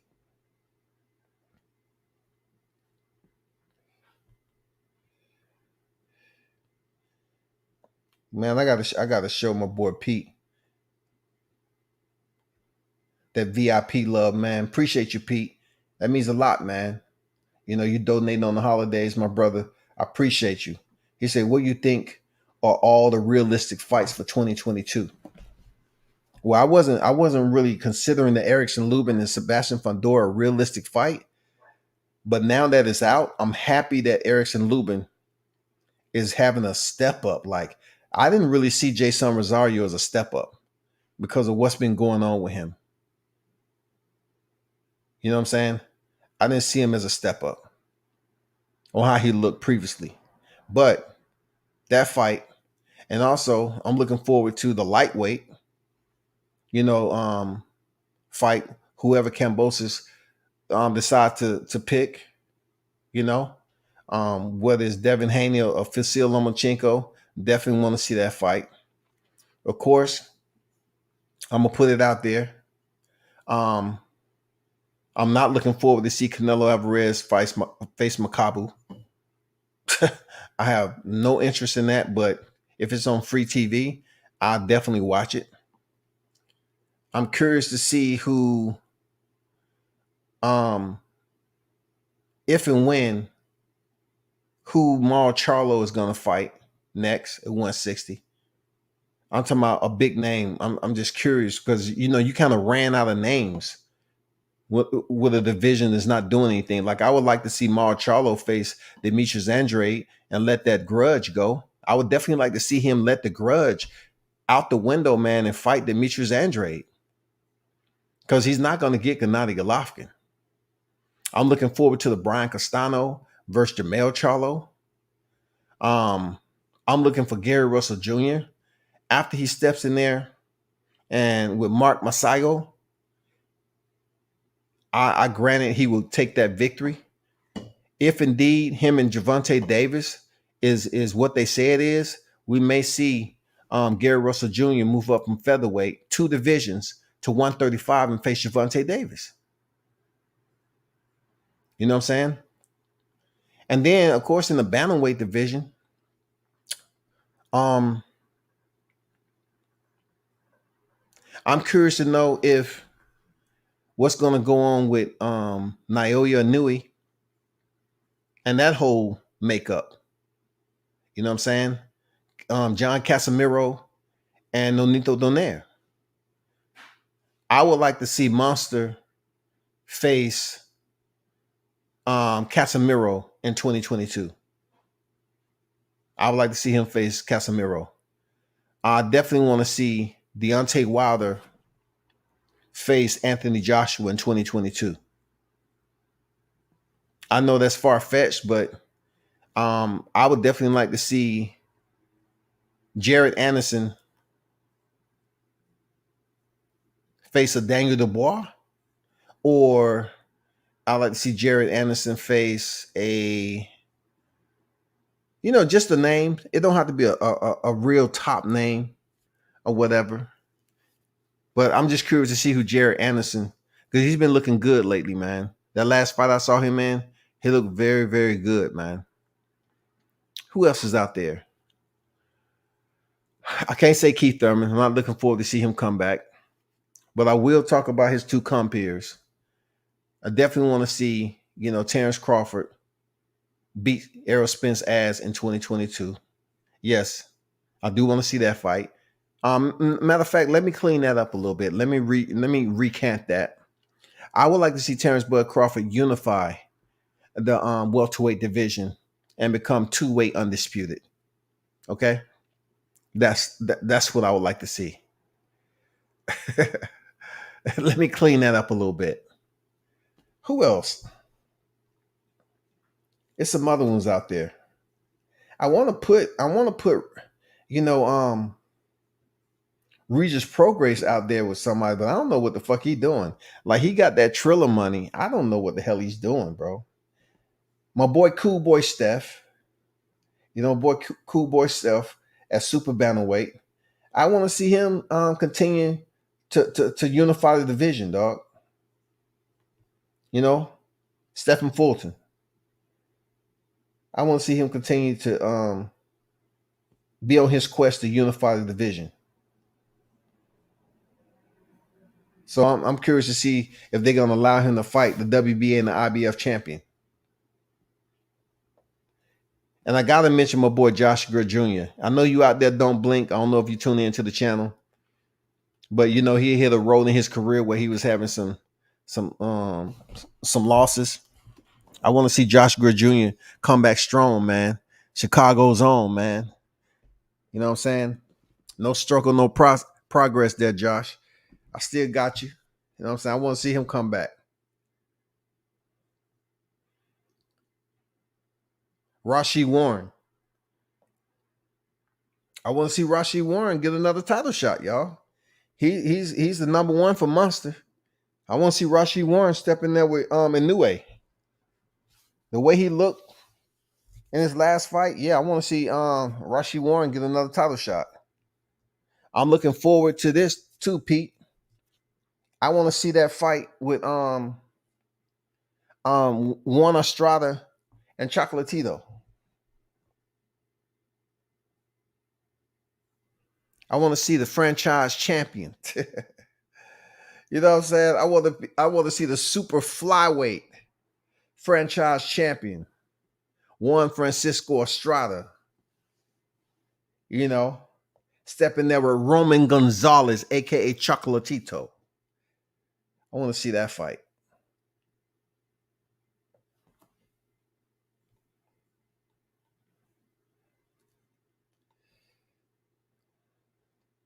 I know there's one more out here. I will definitely like to see this. I would like to see Carissa Shields drop down the fight Jessica McCaskill. You know what I'm saying? I would definitely like to see that shit. I'd definitely like to see that.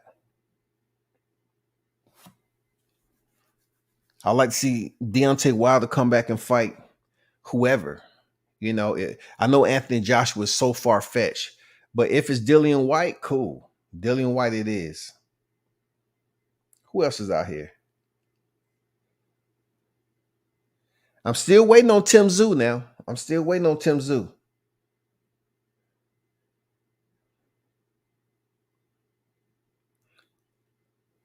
You said fights I would like to see, so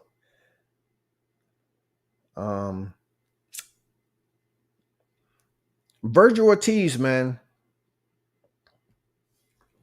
I would like to see Virgil Ortiz fight one of the top opposition. It would be good if him and Boots Ennis was going to fight, but Virgil Ortiz has already turned down some fights. I will have to say I want to see Jerome Ennis step in there with the top name. You know what I'm saying? Just a top name. I don't think he is set credential-wise to automatically be the fit for Terrence Crawford. But I want to see Jerome Ennis step in there again, period. I don't know if Conor Benn will take that fight. He's trying to get a fight with AB. So the mentality is absolutely off. Like, come on, man. You know what I'm saying? Conor Benn is not thinking about Jerome Ennis like some of us might be thinking about Jerome Ennis facing Conor Benn.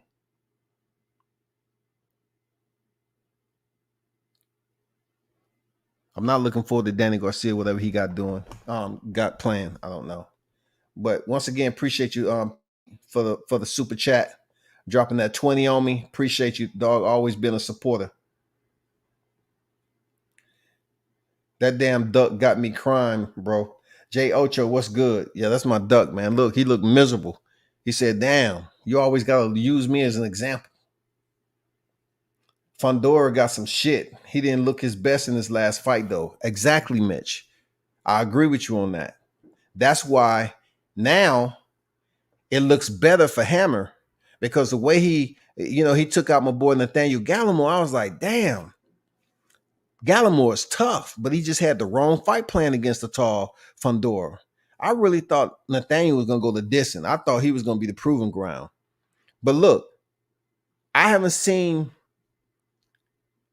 I don't know, man, between Jamonte Clark and Sebastian Fundora's last opponent, I don't know, man. They've been gifting Fundora. Erickson Lubin needs to go in there and really put on a show, man. 140 is weird to me, though. I don't see any of those guys making big noise at welterweight. There's a few guys like Reese. Okay, I read that. Victor Poster better stay his ass away from the welterweight division. At one point in time, man, these cats can't make the weight the way they used to. Appreciate everybody pulling up. Real talk. I know it's getting close to Christmas for a lot of y'all. Once again, shout out to the one and only Pete Davenport Hour. Appreciate you pulling up, dog. Thank you. Appreciate the support, dog. He said, I like Sebastian Fundora. I appreciate the style of fighting. Reminds me of Paul Williams. Yeah, man. Sebastian, for his reach and that height, he's amazing fighting on the inside the way he do. But if you listen to my lives way back, I say Sebastian Fundora, man, it's how long he can stay durable. Like, when you have limbs that long, how long can your body sustain that training and your limbs being that long? How long can your joints put up with the impact with limbs that long? And I'll stick to what I said. I think Sebastian Fundora, when he takes his first loss, it's going to be via knockout. It just needs the right dance partner to do it. I think it's going to be via knockout. Duck looking mean as shit. That's an OG duck right there. That's an OG.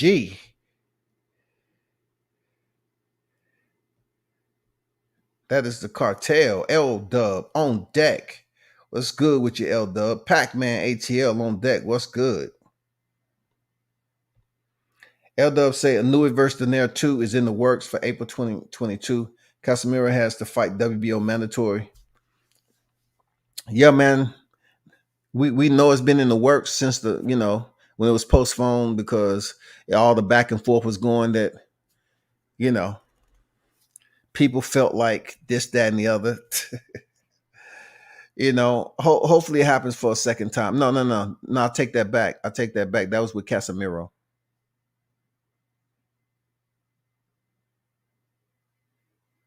So if the Donaire, want to go back in there, as old as he is he gonna have something better? I don't know, man. I don't know.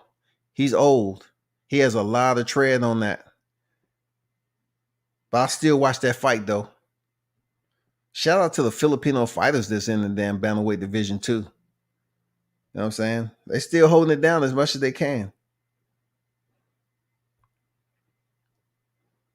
Taysay Anderson versus Stephen Shaw, 2022. Okay, that's what's up.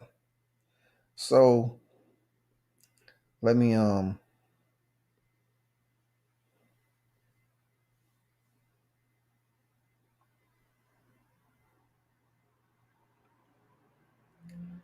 So we know Jared Anderson's still working himself up the ranking systems. He did put on a damn good performance at Madison Square Garden. So long as he continue to give us that shine, people continue to watch his fights. But he just can't, I don't think it's right for him, to automatically have killer after killer after killer. But it seems like, I don't know. I mean, the pace this freaking Xander Zayas is setting, the pace he's on right now, I really think Jared Anderson is going to try to keep up that pace enough to keep the people tuned in. Because his last fight, he showed damn good cardio, man. He was sharp. He was straight to business. And then the ring entrance was everything, dog. He sold the ring entrance. People was cheering him and shit, man.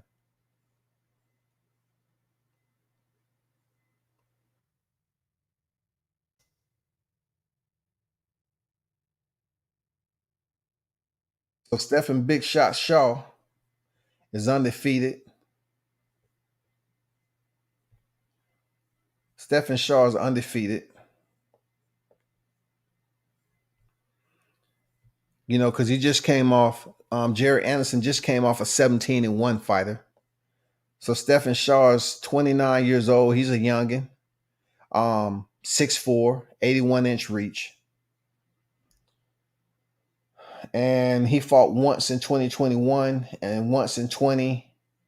And he fought 3 times in 2019. So he's been pretty decent. You know what I'm saying? It's a good matchup for Jared. He's coming off a first round knockout of Nick Davis, his last fight in August of this year. So that should be a pretty damn decent matchup right there. A 15-0 fighter with 11 knockouts. I want to see what Andrade. Hold on for a second. I got to keep my boy Pete up there. I appreciate what you're doing. I appreciate what you're doing, dog. I want to see what Andrade and that Johnny Beck kid hitting for. When you mention Andrade's name, I just want to see him and Charlo. I mean, he has to fight somebody with some stock in the game, man. Like real talk, he has to fight somebody that we want to see. Boxing matchups on deck. What's good with you, Dwayne Freeman? Salute World Combat Sports. Salute to you, my brother. If Casemiro gets stripped, Paul Butler versus Rashid Warren would be for the vacant WBO. I'm looking forward to that, Appreciate the info. You know, I would think that Casemiro need to take that fight. It's only two people he can fight in the championship. It's either going to be Nonito Donaire, the WBC champion, or the WBA and the IBF champion in a way. So they need to let all that other shit go that so-and-so was saying this and that about this, and they were trying to make it seem, nah, we need to see that fight.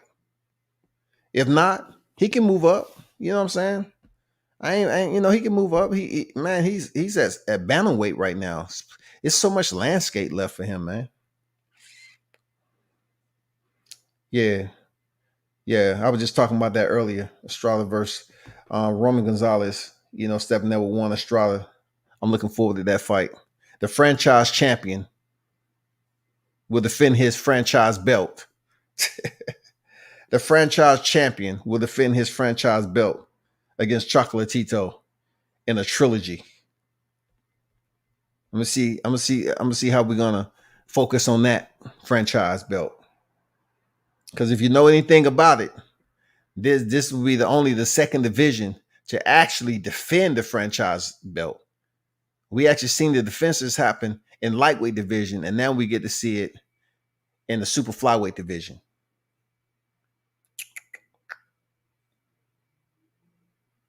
I'm definitely here for Lubin versus the Towering Inferno. Yeah, absolutely.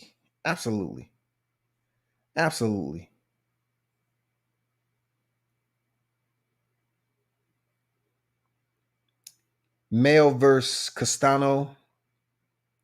I got Charlo by stoppage. What? He did have him hurt. Castano had Mayo hurt. One thing I have to give it up for Mayo. If he coming there with that motherfucking eye of the motherfucking Cyclops, like he did with goddamn Tony Harrison, I ain't gonna lie. I say a lot of shit about Mayo Charlo, but when he came in there, that rematch against Tony Harrison, this motherfucker was looking through him. Mayo was looking through Harrison. If he coming there with that, I don't know, man. Castano might be in trouble, dog. It's all about if they're going to listen to the corner or not. It's going to be a good fight, though. J.O. just said Key missed facts. Castano not ready. Come on, Jay. Man, come on, dog. He's not ready. He's already went to, come on, man. He could have very, very, very well won that fight last time.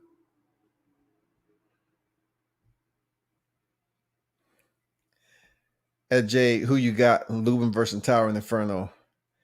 Pete said, I don't think Valdez will fight Boots. You mean Ortiz? Yeah, Ortiz is not going to fight Boots right now because they on the same mission. They're on the same mission. They trying to raise Ortiz up just as Boots. But for Boots, they pretty much feel like he's ready. Just like Jahad Tucker. Jahad Tucker may not have that many fights, but he said if they throw him a bone, he's ready. He don't care if it's a champion or anything. He says he's ready. Now, plenty of people might say what they want to say, give criticism just the way I'm saying about Jerome Ennis. I'm not saying Jerome Ennis isn't like physically, boxing skill set wise, ready to fight a top competitor.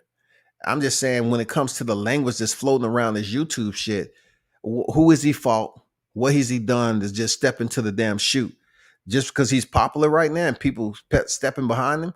Well, guess what? That happens all over boxing. And then people, they pick sides and they say, oh, well, have him fight somebody and then get back to him. The same thing with Boots. You can't go off Urabov. You can't go off Van Heeren. You can't go off Sergey Lipinets, even though Sergey Lipinets was that champion at 140. You definitely can't go off Thomas Delorme, man. Why y'all up here hyping this dude up, dog? Jerry Anderson will F the boys up. We have to see that, though, J8. You know what I'm saying? I would like to see that because Dubois, Man, the way Joe George just tatted his ass up, it was too easy, bro. Look, if it wasn't a big deal, Joe George should have just laced up his right glove. Oh my God, dog. Conor Ben is welterweight. AJ with no belts. I mean, can you say that Conor Ben has fought the competition that AJ has fought? Absolutely not. Samuel Vargas, no, absolutely not. Adrian Granado, absolutely not. Sebastian Formella, absolutely not. So I disagree, dog. And you got to look at who AJ fought, even though they was nicely placed, for him to do what he had. Man, he's been in there with the top dudes. Even in the losing effort, he's been at the top dudes. Conor Ben, he's up here calling out damn Adrian Broner, dog.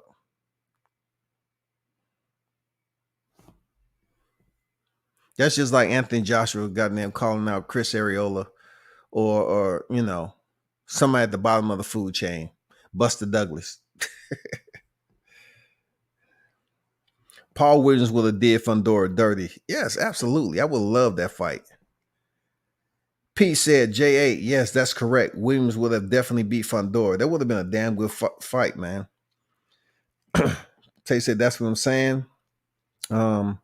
Jonathan Beck said Andre will be the easiest fight of his career. Wow. I mean, maybe he sees something. I don't know. I don't know, people. I don't know, man.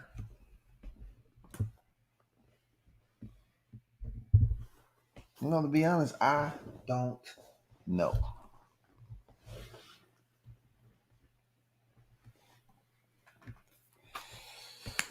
Let me multitask a little bit.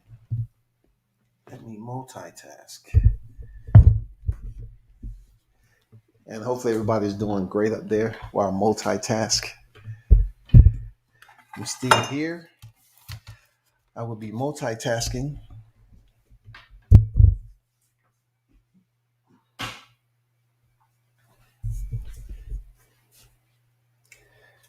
Continue to leave your comments, man. Look, y'all help me understand, right? First of all, happy holidays to everybody. Hopefully you're safe and stuff like that. I know people probably eating right, and everything, feeling good. Be safe out there. Be super duper safe. That's important. While I multitask,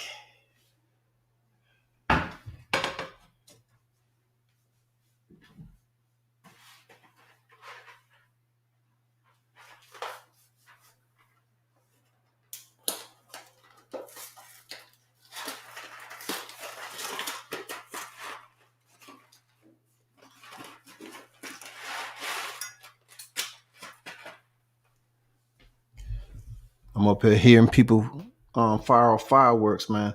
Hey, what do y'all think about that last comment, Demetrius Andrade? Do you think he's gonna move up to 168 though? Wouldn't that be better fit for him to move up to 168 and fight anybody? You know what I'm saying? Do you think Mar Charlo is serious about fighting Caleb Plant? I don't know what's up with these boxers fighting fighters who just coming off a loss. Like, you say it's lions only, but it's looking like you're looking for a wounded lion. Like, Caleb Plant just came off a stoppage loss, dog. A stoppage. I don't know, man. If you're going to move up to the 168-pound division, there's plenty of lions up there that haven't been wounded yet. You know what I'm saying? Make a splash up in there, man. Face David Benavidez, bro. Face David Benavidez. Stop playing.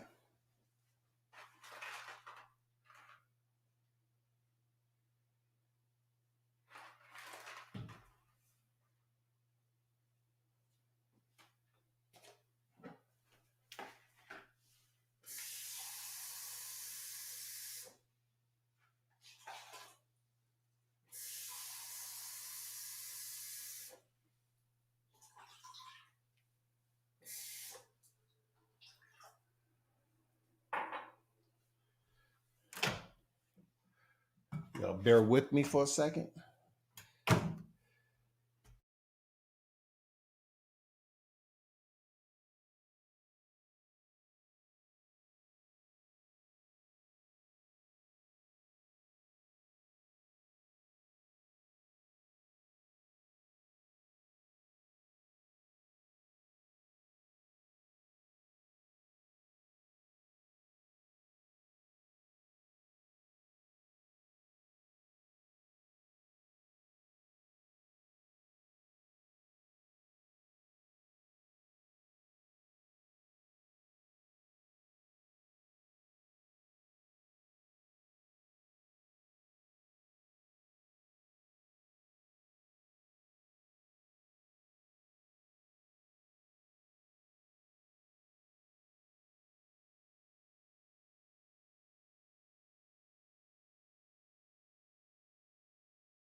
I want to get y'all input on this. If Anthony Joshua loses to Alexander Usyk, right? What does that put him? If Anthony Joshua goes in here and loses against Alexander Usyk, what's next for him? Is he done? Is he out the sport? Does he go look for Big Meech, Larry Hoover? I mean, what's next for Anthony Joshua if he loses this next fight? Who should Alexander Usyk fight next? Yes, I'm overlooking it.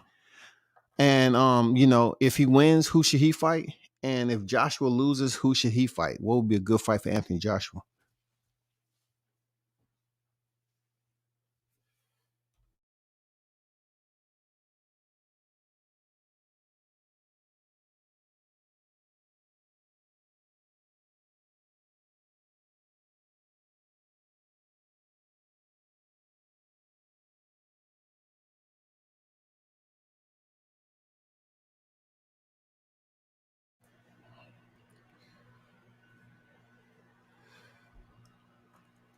Talk to me, man.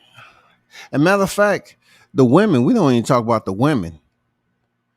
What's some of the fights y'all looking forward in 2022 coming to the females, man? I know y'all looking forward to seeing Alicia Baumgartner get back in there. She's on a high right now. And then you have Carissa Shields, the GOAT. She's gonna be returning back to the ring. Do you think she'll ever step down to the 147-pound division and try to get a strap down there? How are we looking at this women's division, this women's boxing? Is Katie Taylor the top pound for pound? Who do y'all think is the pound for pound? I'm just curious. Not too many people talk about that, but who's the top pound for pound at the beginning of the day and when the sun set? Who do you all believe? I think Katie Taylor is just overrated, man. Like, she's getting a lot of push. I don't know, it kind of reminded me back when Lomachenko started to levitate just a little bit. Like, what's going on with that? I don't know.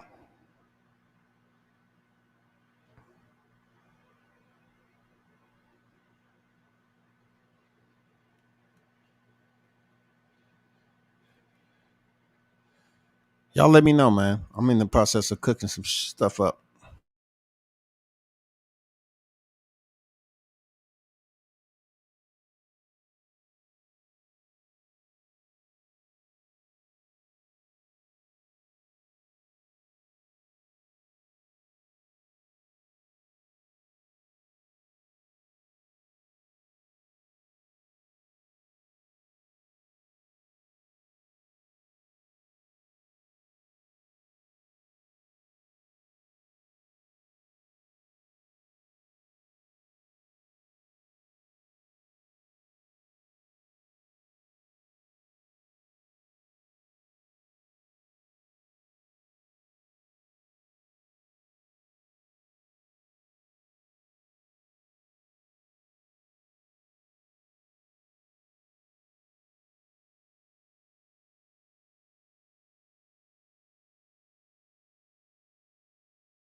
So I appreciate that. So you want to see Goat versus Savannah Marshall?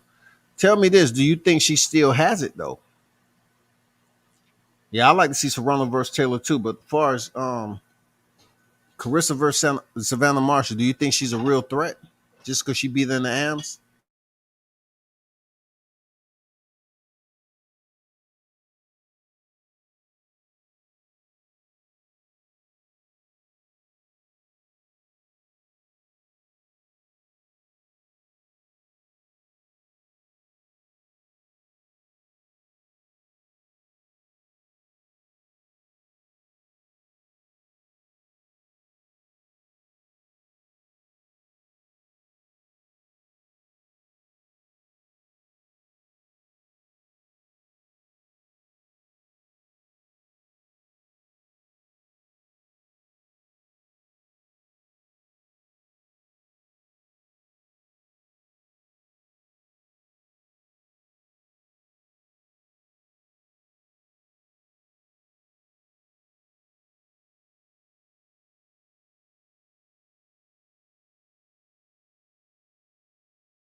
Yeah, I'm back, man. Dang.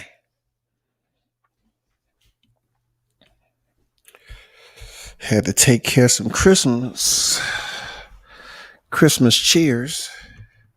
Had to cook a little bit.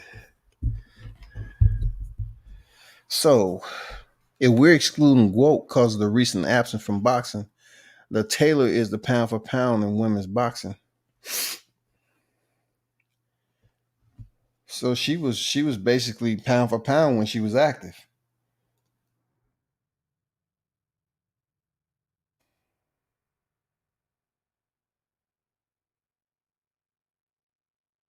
Um, Carissa Shields, if I'm not mistaken, she had a fight in March. That's not that far out the ring. She had a fight in March against Marie E. Dakar. The girl that was 17-0, undefeated with no knockouts. But she has another fight up in next month, January, against Emma Cozen, 21-0. 21-0 now. Championship fight. You know what I'm saying? This is for the middleweight title. Middleweight. For the WBC, the WBA, the IBF, and the let's see.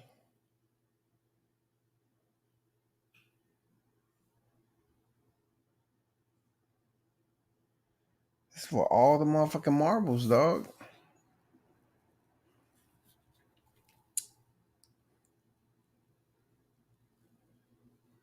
This is good. This is good shit.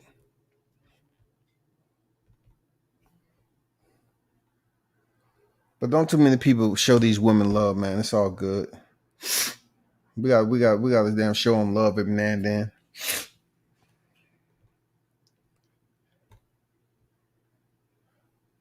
So I don't know if y'all seen my video on IG. I just wanted to touch bases on it. Hold on for a second. I just wanted to touch bases on the video I put up about Jake Paul. Now, Jake Paul's getting all this attention, but a lot of people not willing to say, you know, what they really think of it. Hold on for a second.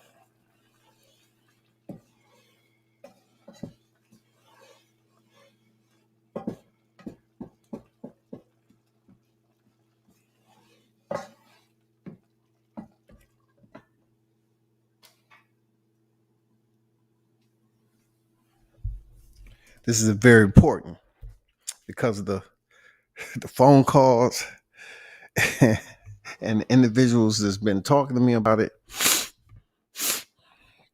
Let me put it this way. I put up a video and I was basically highlighting some hand gestures that Jake Paul gave Tyron Woodley. And, you know, some of these conversations I was having, I was really going off what I know about following both fighters. You know what I'm saying? Both fighters, as in Ben Askren and Tyron Woodley. And then they get a bit perturbed when I don't recognize Jake Paul as a fighter. You know what I'm saying? Well, I don't recognize him as a boxer. He can fight. You know, he showed he can fight, but I don't recognize him as a boxer. But on another stance, I have to recognize him as a boxer because I don't see other fighters come off the couch and get a license and they're considered professional boxers. But in this scenario, I look at Tyron Woodley's career as a mixed martial artist and his friend Ben Askren, and I try to explain to people my assessment was what I seen in the ring. I felt it was set up. The closer was set up for a lot of reasons. Tyron Woodley is not trying to become this boxing champion. They're not going to push Tyron Woodley. Even though you're going to see Tyron back, he's going to be on the undercard. He's going to come back and fight somebody on the undercard, and he may pick up a win. And he's going to continue to get paid because he's now, you know, doing the company thing. You know, they consider him a pretty decent guy, and they're going to allow him to pick up some paychecks because he need the money. Tyron Woodley need the money. So being what I know behind the scenes and what I know about his career being, you know, he was never stopped in the UFC like that via knockouts. Jake Paul is not that guy to do it. Jake Paul stepped in with a right hand that I could have landed on a Macy's mannequin during the pandemic. You know what I'm saying? I could have walked right through that door, bare knuckle, and seen that mannequin 10 feet away. I could have talked shit to it. I say, you dumb motherfucker, you got them up here, you ain't fought nobody in this motherfucking empty ass damn building. You just sitting up here thinking you the shits because you the last mannequin standing. I could have said anything and punched him dead in his jaw. Pop! That mannequin fell down. I could have went over there and goddamn even did some other shit because there ain't no referee on deck. That's what I see with Jake Paul. The way Jake Paul walked in and punched Tyron Woodley. Tyron Woodley was never hurt. So you trying to tell me he never seen the shot coming? He went the distance with him in the first fight. So what's different about this fight? The difference is that he wasn't there to win.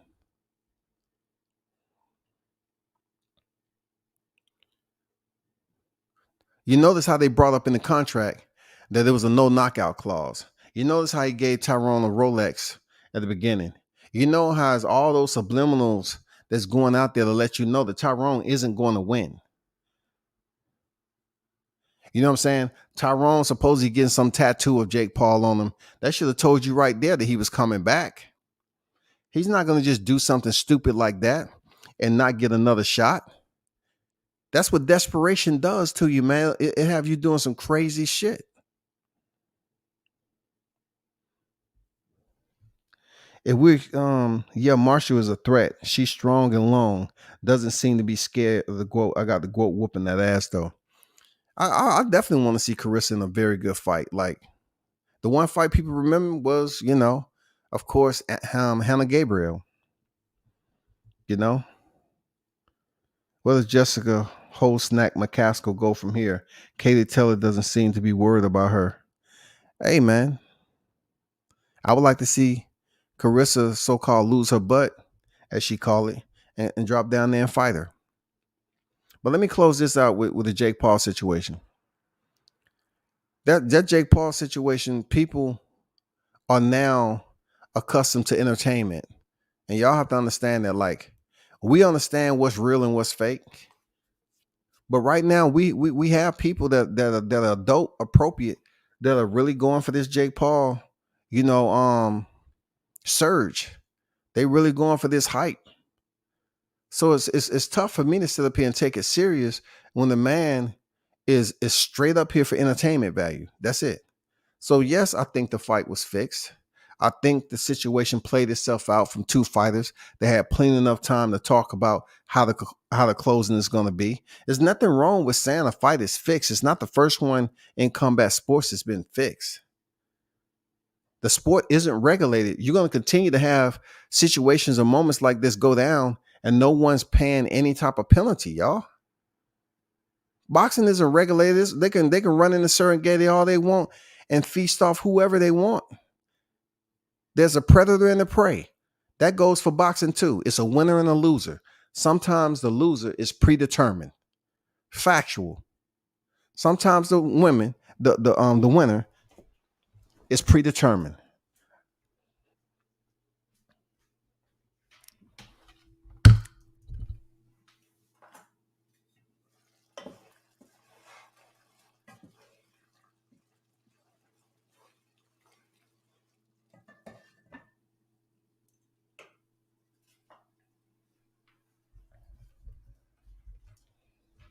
That's all I'm saying. You have individuals that see the video, they see what the gestures, they see what the hand signals, they see the final seconds, they see what Tyrone isn't doing, and they actually see Jake Paul carry out the closing finish. And the way he was knocked out, just like his friend Ben Askren, two guys who are friends that had the opportunity to fight Jake Paul, and you didn't see it play out at Mercedes-Benz Stadium with the back and forth between Jalen Love and Tyrone Woodley. I mean, come on, man. That was the beginning. That was the preamble to setting up the Woodley fight. And then the Tommy Fury, he was never going to step in the ring with Jake Paul. That was just to build up the hype with the Fury name. And then he pulls out because of the injury. How many times we heard about that? COVID, injury, COVID. So Tommy Fury wasn't going to step in there with no damn Jake Paul when they trying to build up his career. They didn't want no Jake Paul on there, so they pulled out and they inserted Tyrone Woodley. They just allowed Tommy Fury's name to build up some steam. So I know y'all want to believe and get behind. I understand it. But I guess I've been living too long. You know what I'm saying? I guess I've been following boxing too long for me to just get behind something like this. People really considering Jake Paul, who are fighting guys who are 20 pounds less than he is, y'all. Y'all not understanding, or y'all just don't want to accept the fact on what you know to be reality. You just want to look at it like, man, just let them do what they do, man. It's reality TV. Let them cook. Let them do let them get the bag. I get it. But also I'm trying to take boxing serious. Every time I turn around, a boxer getting upset about something that someone's not, you ain't getting in the ring. You disrespecting the sport. But yet you have situations like this that's in the sport, and people really considering this guy to be a boxer. But you're not even paying attention to the fine details of somebody who covered boxing and MMA. He's sitting up here calling out Conor McGregor, Jorge Masvidal, Kamaru Usman, and Nate Diaz. Nate Diaz, Jorge Masvidal, Kamaru Usman, and Conor McGregor. You know what they all have in common? They never fought above 170 pounds in mixed martial arts. Why is Jake Paul continuing to call out smaller guys?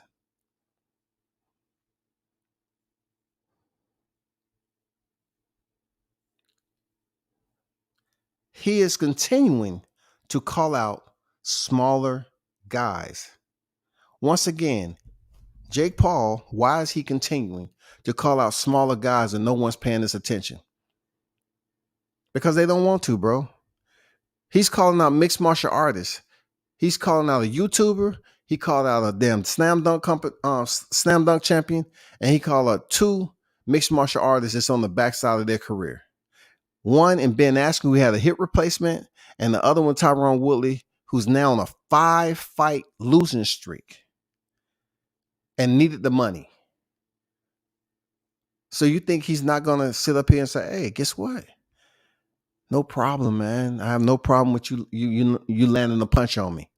How can you get knocked out flat like that, like you need to go to the hospital, and you make it to the press conference before Jake Paul? How does that somebody make it all make it make sense to me, dog? Lil Fury is a fucking scrub, though. I got Jake Paul all day. Listen, he was never going to step in the ring with Jake Paul. Not right now. But it was smart how they just used him as if he was actually fighting a boxer now, which would be tough, in my opinion. It would be tough for him to step in there with Tommy Fury. Even though we don't respect Tommy Fury as being a threat, still, he's a boxer. He has to be a threat against Jake Paul, though. But when are y'all going to sit up here and see what he's doing? He's up here calling out guys who are absolutely undersized while he's walking around damn near at damn 200 pounds and shit. He's coming here fighting smaller guys, man. They have to balloon up in weight. They feel like a snail in salt. When is this shit going to stop, dog? Oh, it's going to stop if he gets to fight with Canelo Alvarez. I get it. Jake Paul would choose from retired ex-boxer next. Let me see. And not the good, healthy ones. I heard he trying to get a Donna Stevenson in there. I just about to say, dog, stop. Stop, dog. That's fucked up. I told you, Mitch. Mitch is on some shit today, boy. I'm telling you, dog. He's bringing up my man, Donna Stevenson in this motherfucker, man. Damn. Wow.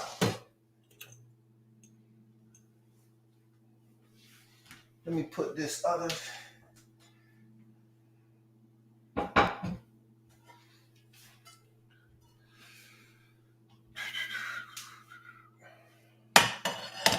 Let me. Hold on for a split. Hold on for a second.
Well, I'll be right back with you. Gotta take care of some stuff. Gotta set this right.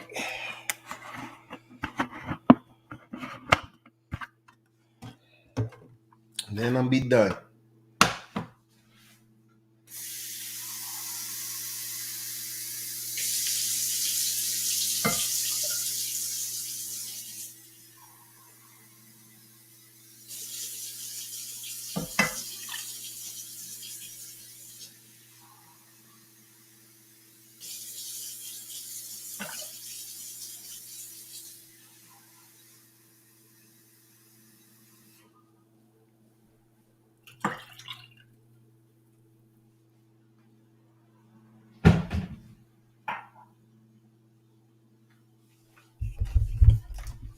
Okay, we good. Jesus. Let me see.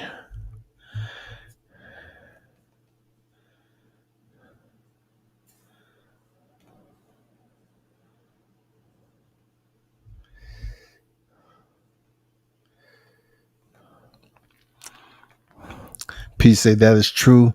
Man, fuck it. I watched Jake Paul KO Bernard Hopkins. Nah, bro. Man, Bernard Hopkins will fuck freaking Jake Paul up, dog. He's too smart. He's too smart, dog. We all know Kovalev would happily take that dive versus Jake Paul. Absolutely. And you know, Sergey Kovalev is probably around 185, 190 right now. And you know, you want to know another thing that's gonna blow your mind is since Mitch brought it up. We know who we seen in NYC that was a little bit litty. Sergey Kovalev. Sergey Kovalev was in NYC when we was up there for that card. Michael Williams Jr., John Bowser, and freaking Vasil Lomachenko, Richard Comey, Jared Anderson, and Talenko. Yeah. Sergey Kovalev came out that mud. Like, some of these fights look mad different in person. They look mad different in person, y'all. But Sergey Kovalev, he looked a little litty. That's all I'm gonna say. I'm not gonna freaking dog the man out. He looked like he had some. You know what I'm saying? That's all I'm gonna say on that. But you're right, Mitch. I seriously think he would have took that. Seriously, he would take that dive. But the only thing I'm saying about it is that, you know, people are getting real angry, a little upset that you mentioned the word fix, and it's not even a real like competitive boxing match with a big name. It wasn't like, you know, that bout was with a top name that we know. This was a YouTuber. This was a YouTuber trying to prove to people that he's a boxer and he's a knockout artist. When he went the distance, the last fight, he went the distance. Now he's trying to prove to people he's a knockout artist and he went the distance. The first fight with Tyron.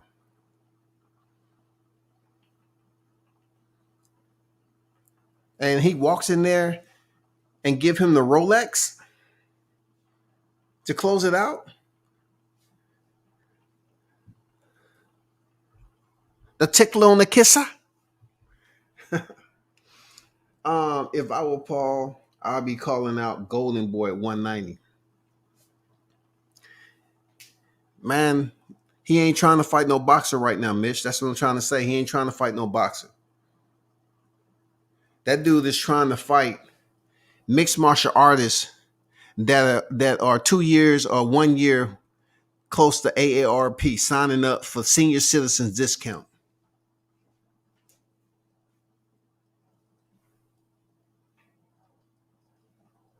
That's what that's about. He want cats my age.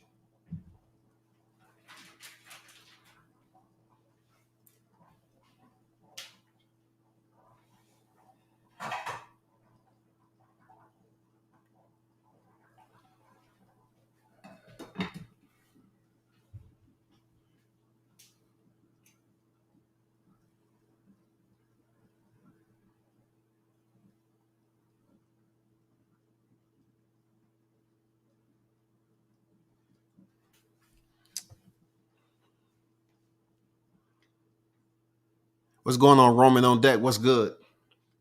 He said, do you guys think Andrade will vacate and avoid Janibek? Or do you see Andrade will take the fight? Many believe Janibek is too powerful for Andrade. When it comes to Andrade, y'all been talking about how slick he is, how much of a good a fighter. I don't know what he's going to do because he made it perfectly clear that he's thinking about getting a bigger fight with Canelo Alvarez. You know, Janibek might be a bad matchup for Demetrius Andrade, but what he needs to start doing and what he is doing is trying to get the big money fight. That's what it seems like Andrade is more focused on. That guy, you know, he may be absolutely more the stronger fighter, but he's trying to get the paycheck now. He's trying to get the big names because they see what Canelo has going on. Why not do the same thing? You know what I'm saying? Why not do the same thing?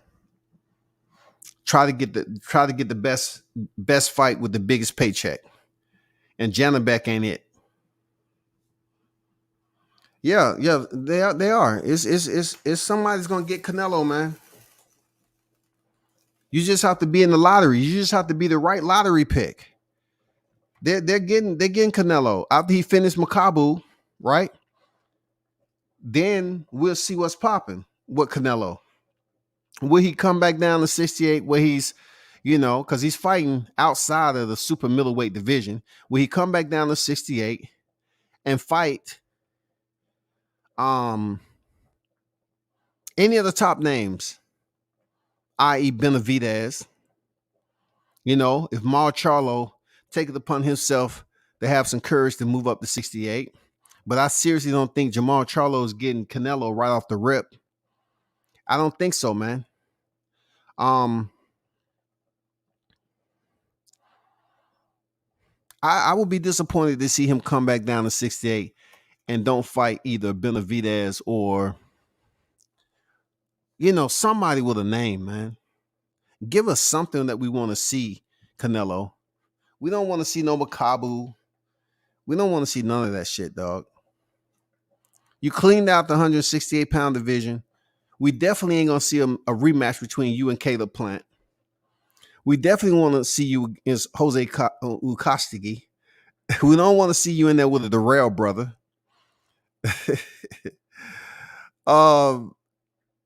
If Andrade move up to 68, Andrade, Benavidez, or Charlo. Come on, man. Damn.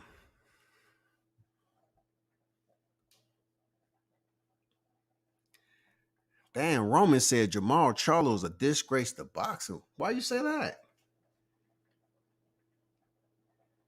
Why you say he a disgrace to boxing? Explain yourself. And look, I am not defending him. I'm just curious to know why your stance is so aggressive, you know, so brash.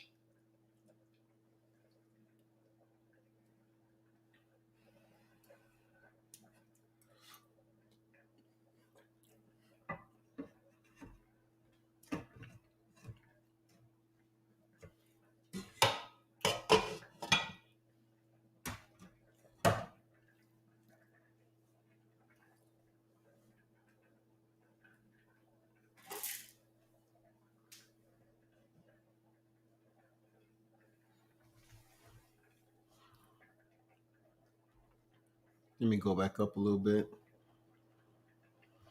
Roman says, crazy how two American middleweights champion can't get in the ring. I think it's bullshit. I think it's petty. I think it's childish that Charlo is still holding a grudge against Andrade for something he did so many years ago. It's going on a decade or something now, right? It's very childish.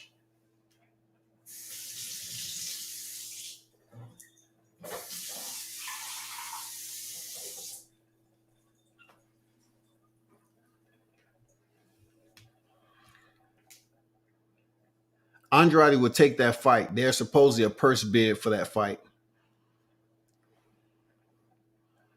Andrade needs to let that Canelo ship sail. Canelo gonna fuck around and fight Joe Smith after he beats the cruiserweight champ. Man, see, I can't disagree with you on that, dog. He might just fuck around and fight a Joe Smith, dog. Jamal Charlo never wanted to fight Andre. Never. Well, you know, something that happened with his brother. They want to hold a grudge there, Roman. We know that. So if you mad about that, I hear you. It's a long-standing grudge, bro. That happened with Mel Charlo. And Mal Charlo, being the twin, he can't think for himself to say, you know what, little bro, he wanted to do you like that, but let me step in the ring with him. No, both of them get on the same motherfucking skirt and say, hey, guess what? If you ain't gonna fight him, bro, I ain't gonna fight him either, bro. That's how we living, bro. It ain't that crazy. It's boxing bullshit as usual. Charlo rather fight a nobody than fight Andrade and get a unification. I agree. I'm a big boxing fan, but boxing today is making me stop watching all these top fighters don't fight each other. Totally understand that, bro. Totally understand that. I get it. But let me calm your nerves just a little bit, Roman. Don't let boxing stress you out too much with the conspiracies, the disappointment, the corruption. Because when you talk about conspiracy, corruption, those C words all in the same sentence. You know what I'm saying? Remember that boxing will never be regulated. And when you choose to support combat sports and that combats that boxing especially is not regulated by anyone, you're going to see people do what the hell they want to do. It's going to be scandal, drama. It's going to be letdown, disappointment. It's going to be everything that you look for in a movie. You know what I'm saying? That's boxing. It's not regulated. The sport is not regulated. So you're going to get the scandal. You're going to get the disappointment. You're going to get the stress because they don't care anything about what you think. They care about the dollar bill. And you know, the pandemic showed us that boxing throughout the decades haven't did anything to put them, to separate themselves in life because they were struggling to survive during 2020. They were struggling, man. They were struggling without a live gate. When they was putting on them shows in the bubble, they were struggling. They still haven't recovered from that. And now we better hope the shutdown doesn't reconvene from this Omicron. Was Canelo a disgrace when he didn't fight Mar Charlo? Was Plant, Billy Joe Sanders, and Callum Smith and David Benavidez all a disgrace when they refused to fight each other and waited on Lord and Savior Canelo? That's true, Mitch. He do have a point there, Roman. You want to respond to that, Roman? He do have a point, dog. Spence Crawford never going to happen. Spence don't want to do 50-50, always someone nonsense. 50 Crawford's not pushing for 50-50. I'll tell you that. For real. He ain't pushing for 50-50.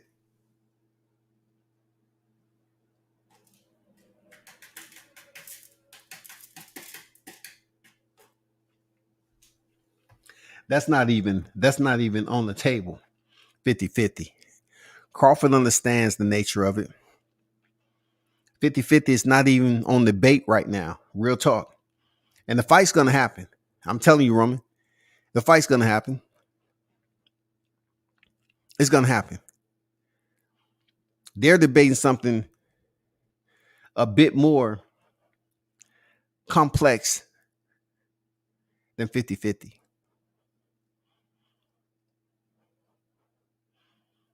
It's not even close to 50-50. Just remember I told y'all that.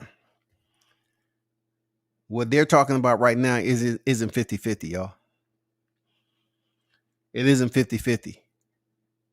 I repeat, it isn't 50-50 on what they're debating about and what they're negotiating about. It's not 50-50. So think about that. There's a lot of other things, but it's not 50-50. Errol Spence is up here trying to get 70-30. Remember, I told you that. I don't care what nobody else is up here talking about on their lives. Tomorrow, why don't Crawford just take 60-40? People got them fooled, dog. People got them fooled. For real. People have them fooled. I'm telling you, they have them fooled, dog. What if I was to tell you that Crawford actually wants 60-40, but Spence wants 70-30? Because he planned on having 3 belts. You know what I'm saying? So Errol Spence wants 70-30. If you hear anybody else talking about this shit, you just let them know in the live chat where they heard it from. They up here talking about Crawford, he should just take 60-40. Crawford's not up here advocating for no 50-50. But he ain't going to take no 70-30 either. Canelo took the easy route at 168. Canelo beat Charlo, in my opinion. Everyone refused to fight each other. Crawford beat Spence, in my opinion. Mayweather damaged the sport. There's nothing wrong with losing.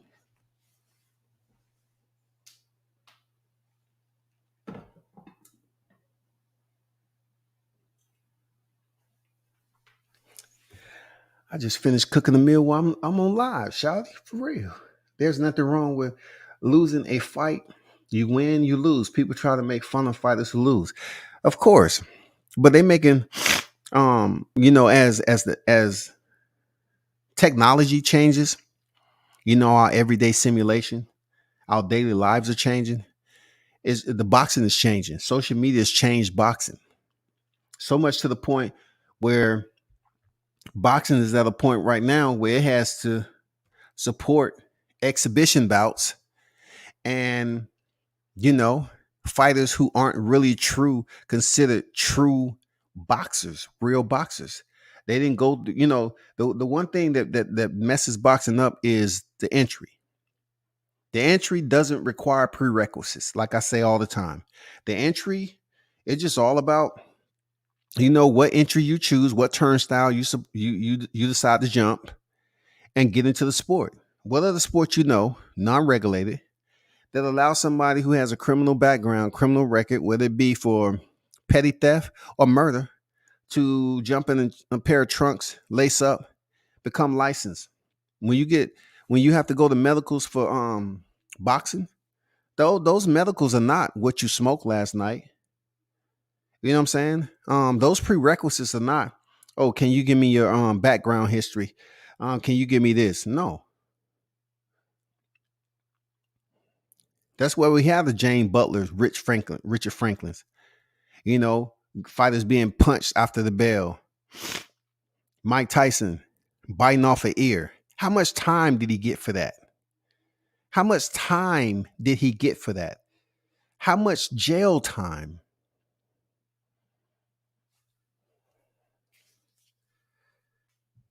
You have to look at boxing the way it is. You're going to continue to have them doing what the hell they want to do, because different people run different avenues of boxing. There's no one sanctioning body that is considered the headquarters. There's no headquarters in boxing. Boxing is considered a system. As long as you understand it to be a system, you will be A-OK. Understand the system will malfunction and do what the hell you want to do, because you have a lot of people with their hands doing configurations and all this other stuff in the system. There's no what you call, administrator when it comes to boxing. It's to each his own. Zero regulation, y'all. Zero regulation. Zero regulation. Just let that calm your spirit. Understand boxing is a system. People want to call it a sport, but no way is it like NFL, basketball, baseball. That's why when I hear people always using analogies from boxing to other sports, it doesn't make any sense to me at all, because there's no way, shape, or form that you can compare the two. First of all, boxing is a one-on-one sport. The team is what makes everything happen behind the scene. You know what I'm saying? That's the difference.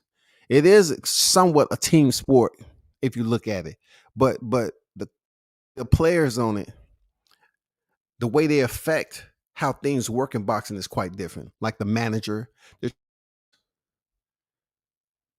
promoters, and everybody else that has an integral role. They're the team players behind. But when it's time to take the field, time to take the ring, that's when the sports separate. You know what I'm saying? Boxing, you just have one primary player that's going to go in there against another primary player. It's always going to be a 2 occupant type performance, 1-on-1. It's all about who has vested interest in one of the fighters. One fighter or the other. Who has the better vested interest? That's how boxing will always be. A lot of these fights, I'm gonna take that back. Some of these fights are predetermined.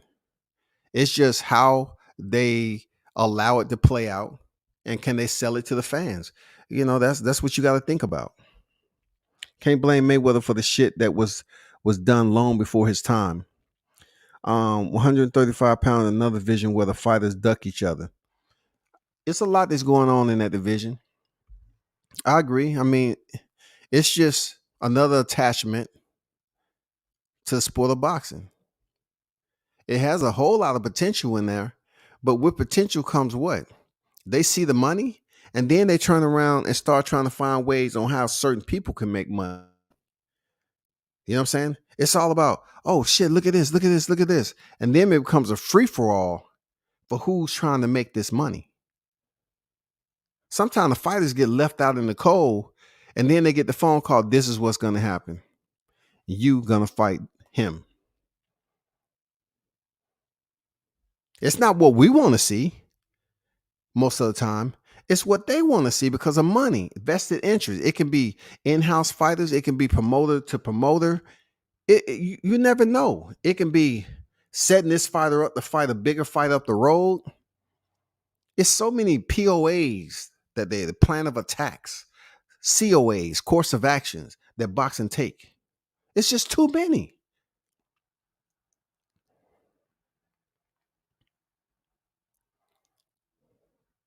It's too many scheming maneuvers in boxing, man. They can just play however they feel like playing, dog. It's too many corners, crevices, and shit in this maze.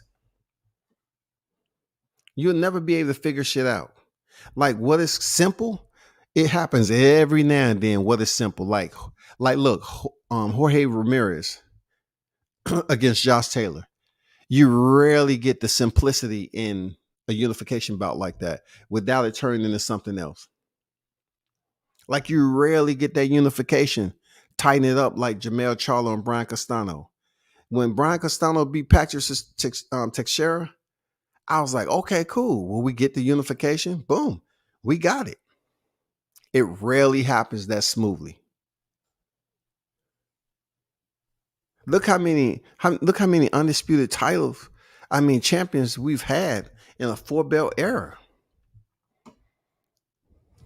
Why isn't there more names out there, dog?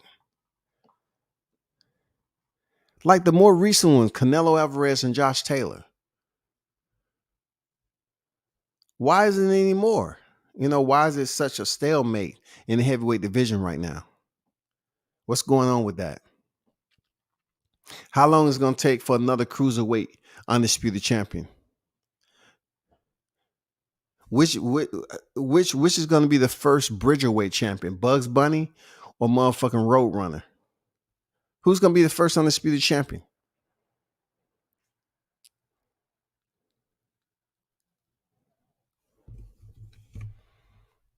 When will the 160-pound division, you know, who's going to unify that shit? You got all these names up here not fighting anybody.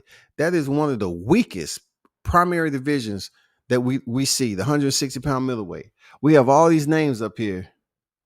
Yoda Murata received the email when Canelo vacated. We have Charlo, man, come on, man. We have Gennady, who how can you be unified champion before, and then you sit up there with an IBF title, and you don't want to fight and unify the WBC title. You pick Murata, who's been out the sport for 8.5 decades. And then you have the one and only Demetrius Andrade, who's almost like the mystery man himself. It seems like Demetrius Andrade was given this power to teleport. We only see Demetrius Andrade when a fight's coming up. It's very so often you see him pop up like he did on Canelo.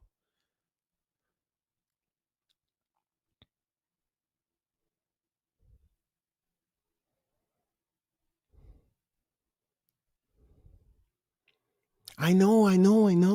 You want payday. Yeah, he want a payday, but yeah, he want to step in the ring with you. Because Canelo, just like Mitch said, Canelo has avoided fighters. He didn't give Mauro Charlo a shot. He has avoided fighters too. But see, what he's being able to accomplish moving forward is what people look at now. They're not really giving a damn about who he didn't fight, because they're looking at Charlo like they do Terrence Crawford. Like they always want to say, oh, they ain't fought nobody. But they'll fight somebody like Yildirim. You know what I'm saying? You'll fight somebody like Yildirim, who's coming off a loss. You'll fight Avnium Yildirim. Jesus Christ, bro. People say Al Heyman. Listen, Ryan Garcia is the main ducker at 135. Loma ducked Haney, but it seems they all duck Haney. Yeah. You know, like I said, I stand true to my square. I don't know about that ducking Haney, but Haney being ducked, yeah. People say Al Heyman damaged the sport of boxing. I don't know how true that is. But like I said before, Roman, I don't know if you was on here, but the way PBC is structured is quite different than Top Rank.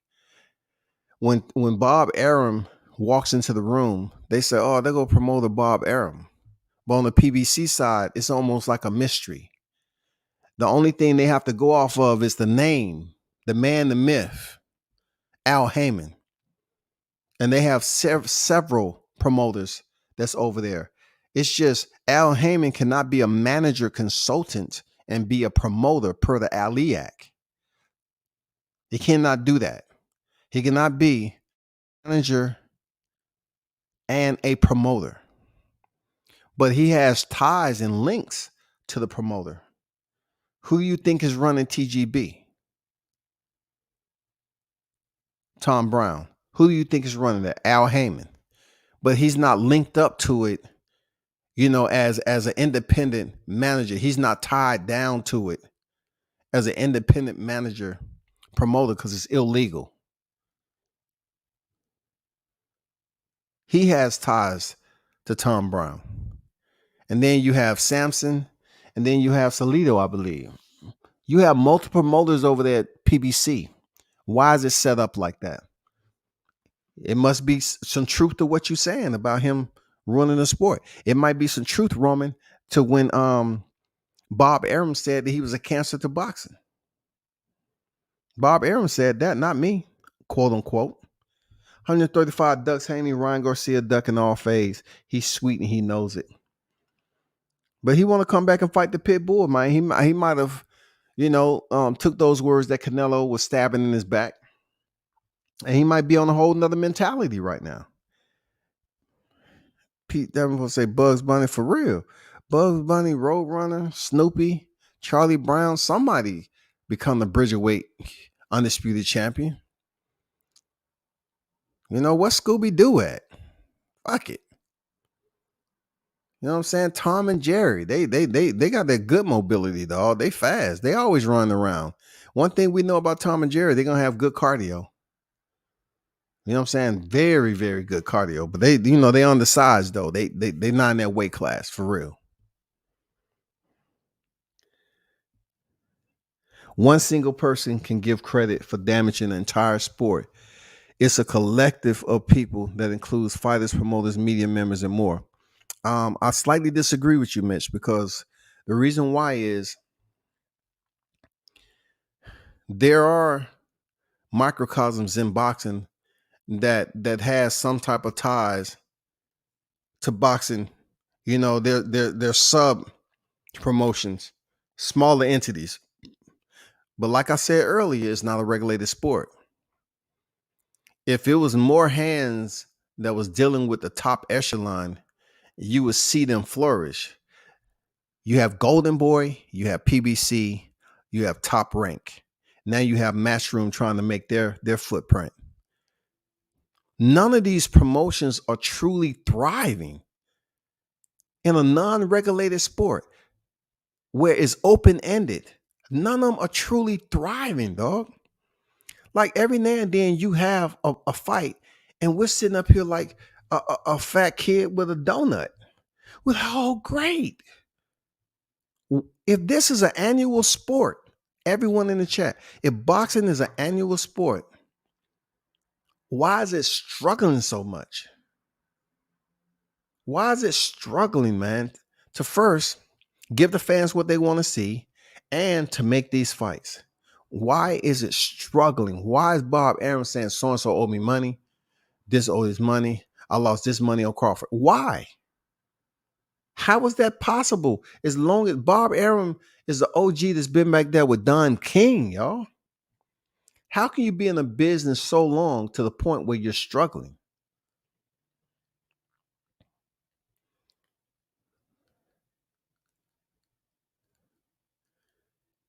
How can Oscar De La Hoya be struggling? Why isn't everyone able to eat in a sport that's not regulated? Because there's too much greed going on with individuals trying to damn get all the money. It's a dog-eat-dog world. And when you have a lot of people that's greedy and just trying to take, and don't want to work with each other, it gets down to the point where it's going to affect everyone. It's too much shuffling of the puzzle pieces. You have this fight over here, this fight over there, this promotion. Gotta find the venue, gotta find this, gotta find that.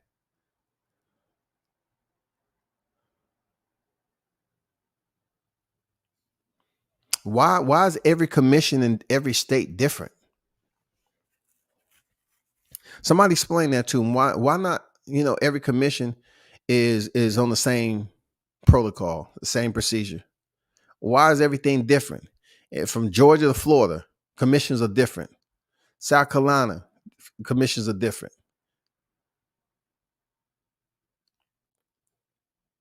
Like in some states, you can be 59 years old and get approved for a boxing license. Not down here in the ATL. You have to get extended test. You have to get extended tests. In Georgia, you have to get extended tests. I think you 38 years old, something like that. They do extended tests. But if you go to some other states, you damn near might see a 59-year-old man in there fighting.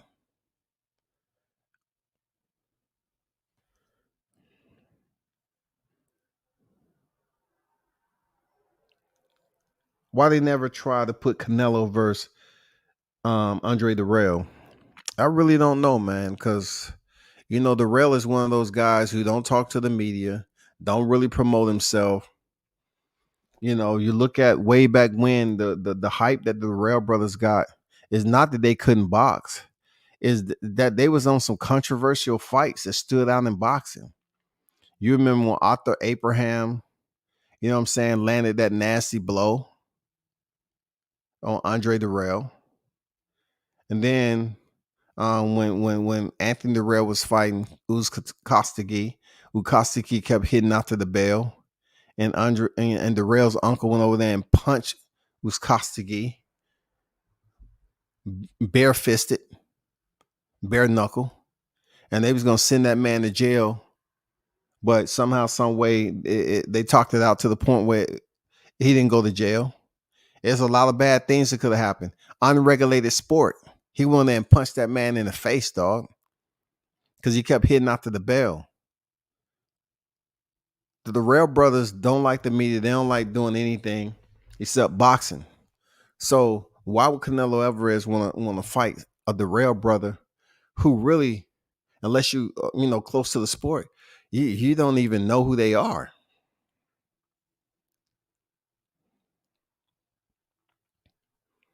I'm not saying don't know who they are, like they can't box, but they don't really mess with the media like that.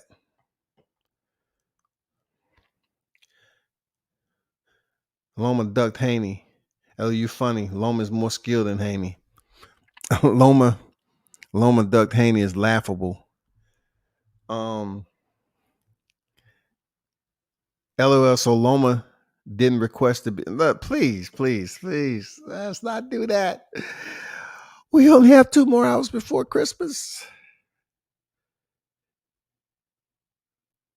We wish you a merry, merry Christmas. A merry, merry Christmas. We wish you a happy, merry Christmas. Please don't bring up that requested franchise bullshit, dog. F the skills, the man duck. Skills has nothing to do with the duck. Canelo more skilled than Maul Charlo. Still ducked him. I remember that also giving Carl Froch the victory over Andre the Rail. Yeah, man, the Rail brothers, like I said, they stood out from controversial decisions, which was kind of wild. The Arthur Abraham situation, I still remember this clearly to this day as it played out. I mean, Abraham was that guy. Arthur Abraham was that man. Shout out to the Super Six, bro. Like, I still remember that shit when it was taking place over there. Like, wow. It was fucked up in for do that. I really can't sit up here and say Andre the Rail just played it all the way to the T. I can't say that because he fucking hit him while he was down. He did. He did, man. He did.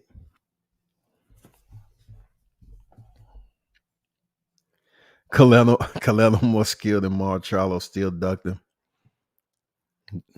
Now him being franchise champion when there was nobody to petition, like they actually allowed Canelo to become franchise champion. Once again, the WBC showing you their true colors, which aren't green. It's a casting of multiple colors. Yellow. You know what I'm saying? Yellow. But they sit up there and allow Canelo to not fight Jamal Charlo. And many could say that he allowed Vasyl Lomachenko to become franchise, possibly so they can get the fight that they want with Teofimo Lopez. They didn't see Devin Haney as being a big name fight. So they just basically allowed Lomachenko to have the device, to have the stone, the belt, so that he wouldn't be so it wouldn't be any demands for mandatory. So they assisted with that. Mauricio, he assisted with that. So looking back at it, whether it was the duck Devin Haney, you can say what you want. It just allowed Lomachenko to be in a position where he didn't have to consider Devin Haney as being a demand. He wasn't going to be on the list as a requirement. And Mauricio Suleiman assisted with that, just like he assisted with Juan Estrada. It's fucked up. Loma then requested to be franchise champ. Clear cut duck. If it quacks, it's a duck.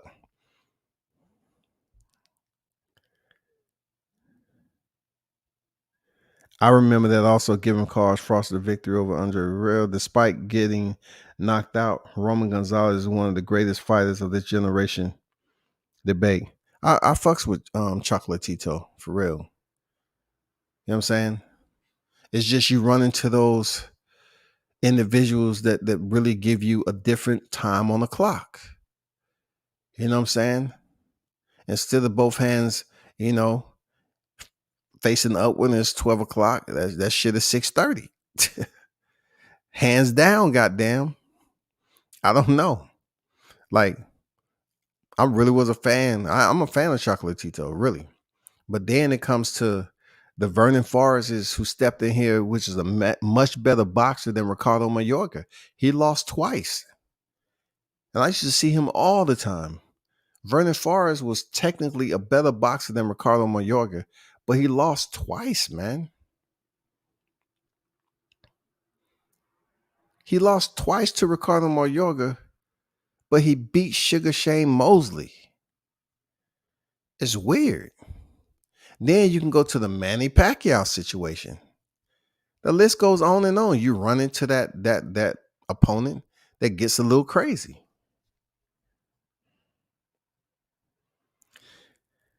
Man, I gotta jump off here and spend time, with the fam and everything. I appreciate y'all for pulling up. I'm definitely not bringing in Christmas this way. I can't. I appreciate y'all for pulling up, though. I would stay on here and talk until the AM, but I gotta go ahead and feed my seed and goddamn make sure they taken care of. Talk to my girl. Pete Davenport said Canelo won't get another PPV buy from my cable unless he fights a real fight. I wish everybody else had that mentality, Pete. But they so enamored by Canelo Alvarez, and what he's doing in boxing, they waiting for him to face Jake Paul next. You know what I'm saying? They wait for him to face Jake Paul. Jermaine Taylor beat Hopkins twice too. Yeah, that was crazy, wasn't it? Jermaine Taylor, undisputed in the 4-belt era, dog. He always had situations going on. Everybody's wired different, man. He always has situations going on. Domestic shit. Man, shout out Jermaine Taylor, man. Good nugget. Good nugget, Mitch. Appreciate that. Appreciate that nugget. Appreciate that nugget there, Mitch. That's what I'm talking about. Going back to the Jermaine Taylor, who's now out the sport and pretty much, has been arrested several times, man. And then he was in a shooting. It's just wild, man. But at the end of the day, you're dealing with boxers who are punched in the freaking head, man.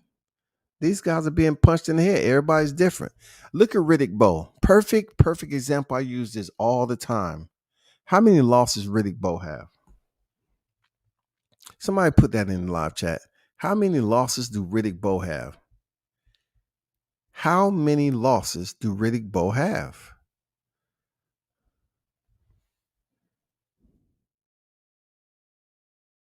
Somebody put in the chat. How many professional losses do Riddick Bowe have? One, right? So Riddick Bowe has one freaking loss. So we most remember him from taking that crazy amount of damn destruction against Andrew Galata. He had some battles with freaking Holyfield, right? He was in there, in his career with 43 professional wins and one loss. Why is he stuck? Why does he have pugilistica the way it is? Why is he degraded as much as he is? You know what I'm saying?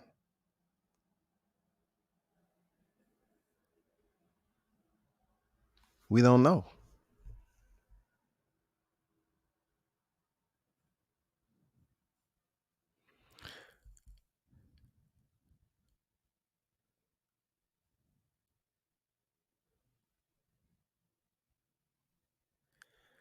I would touch bases with y'all next time, man. I appreciate you. Salute to everyone who tuned in. Salute to Pete for the donation. Once again, y'all be sure to tune in to next broadcast. Turn up and tune in. I'm out. World Combat Sports. Merry Christmas to each and every one of you. Be safe.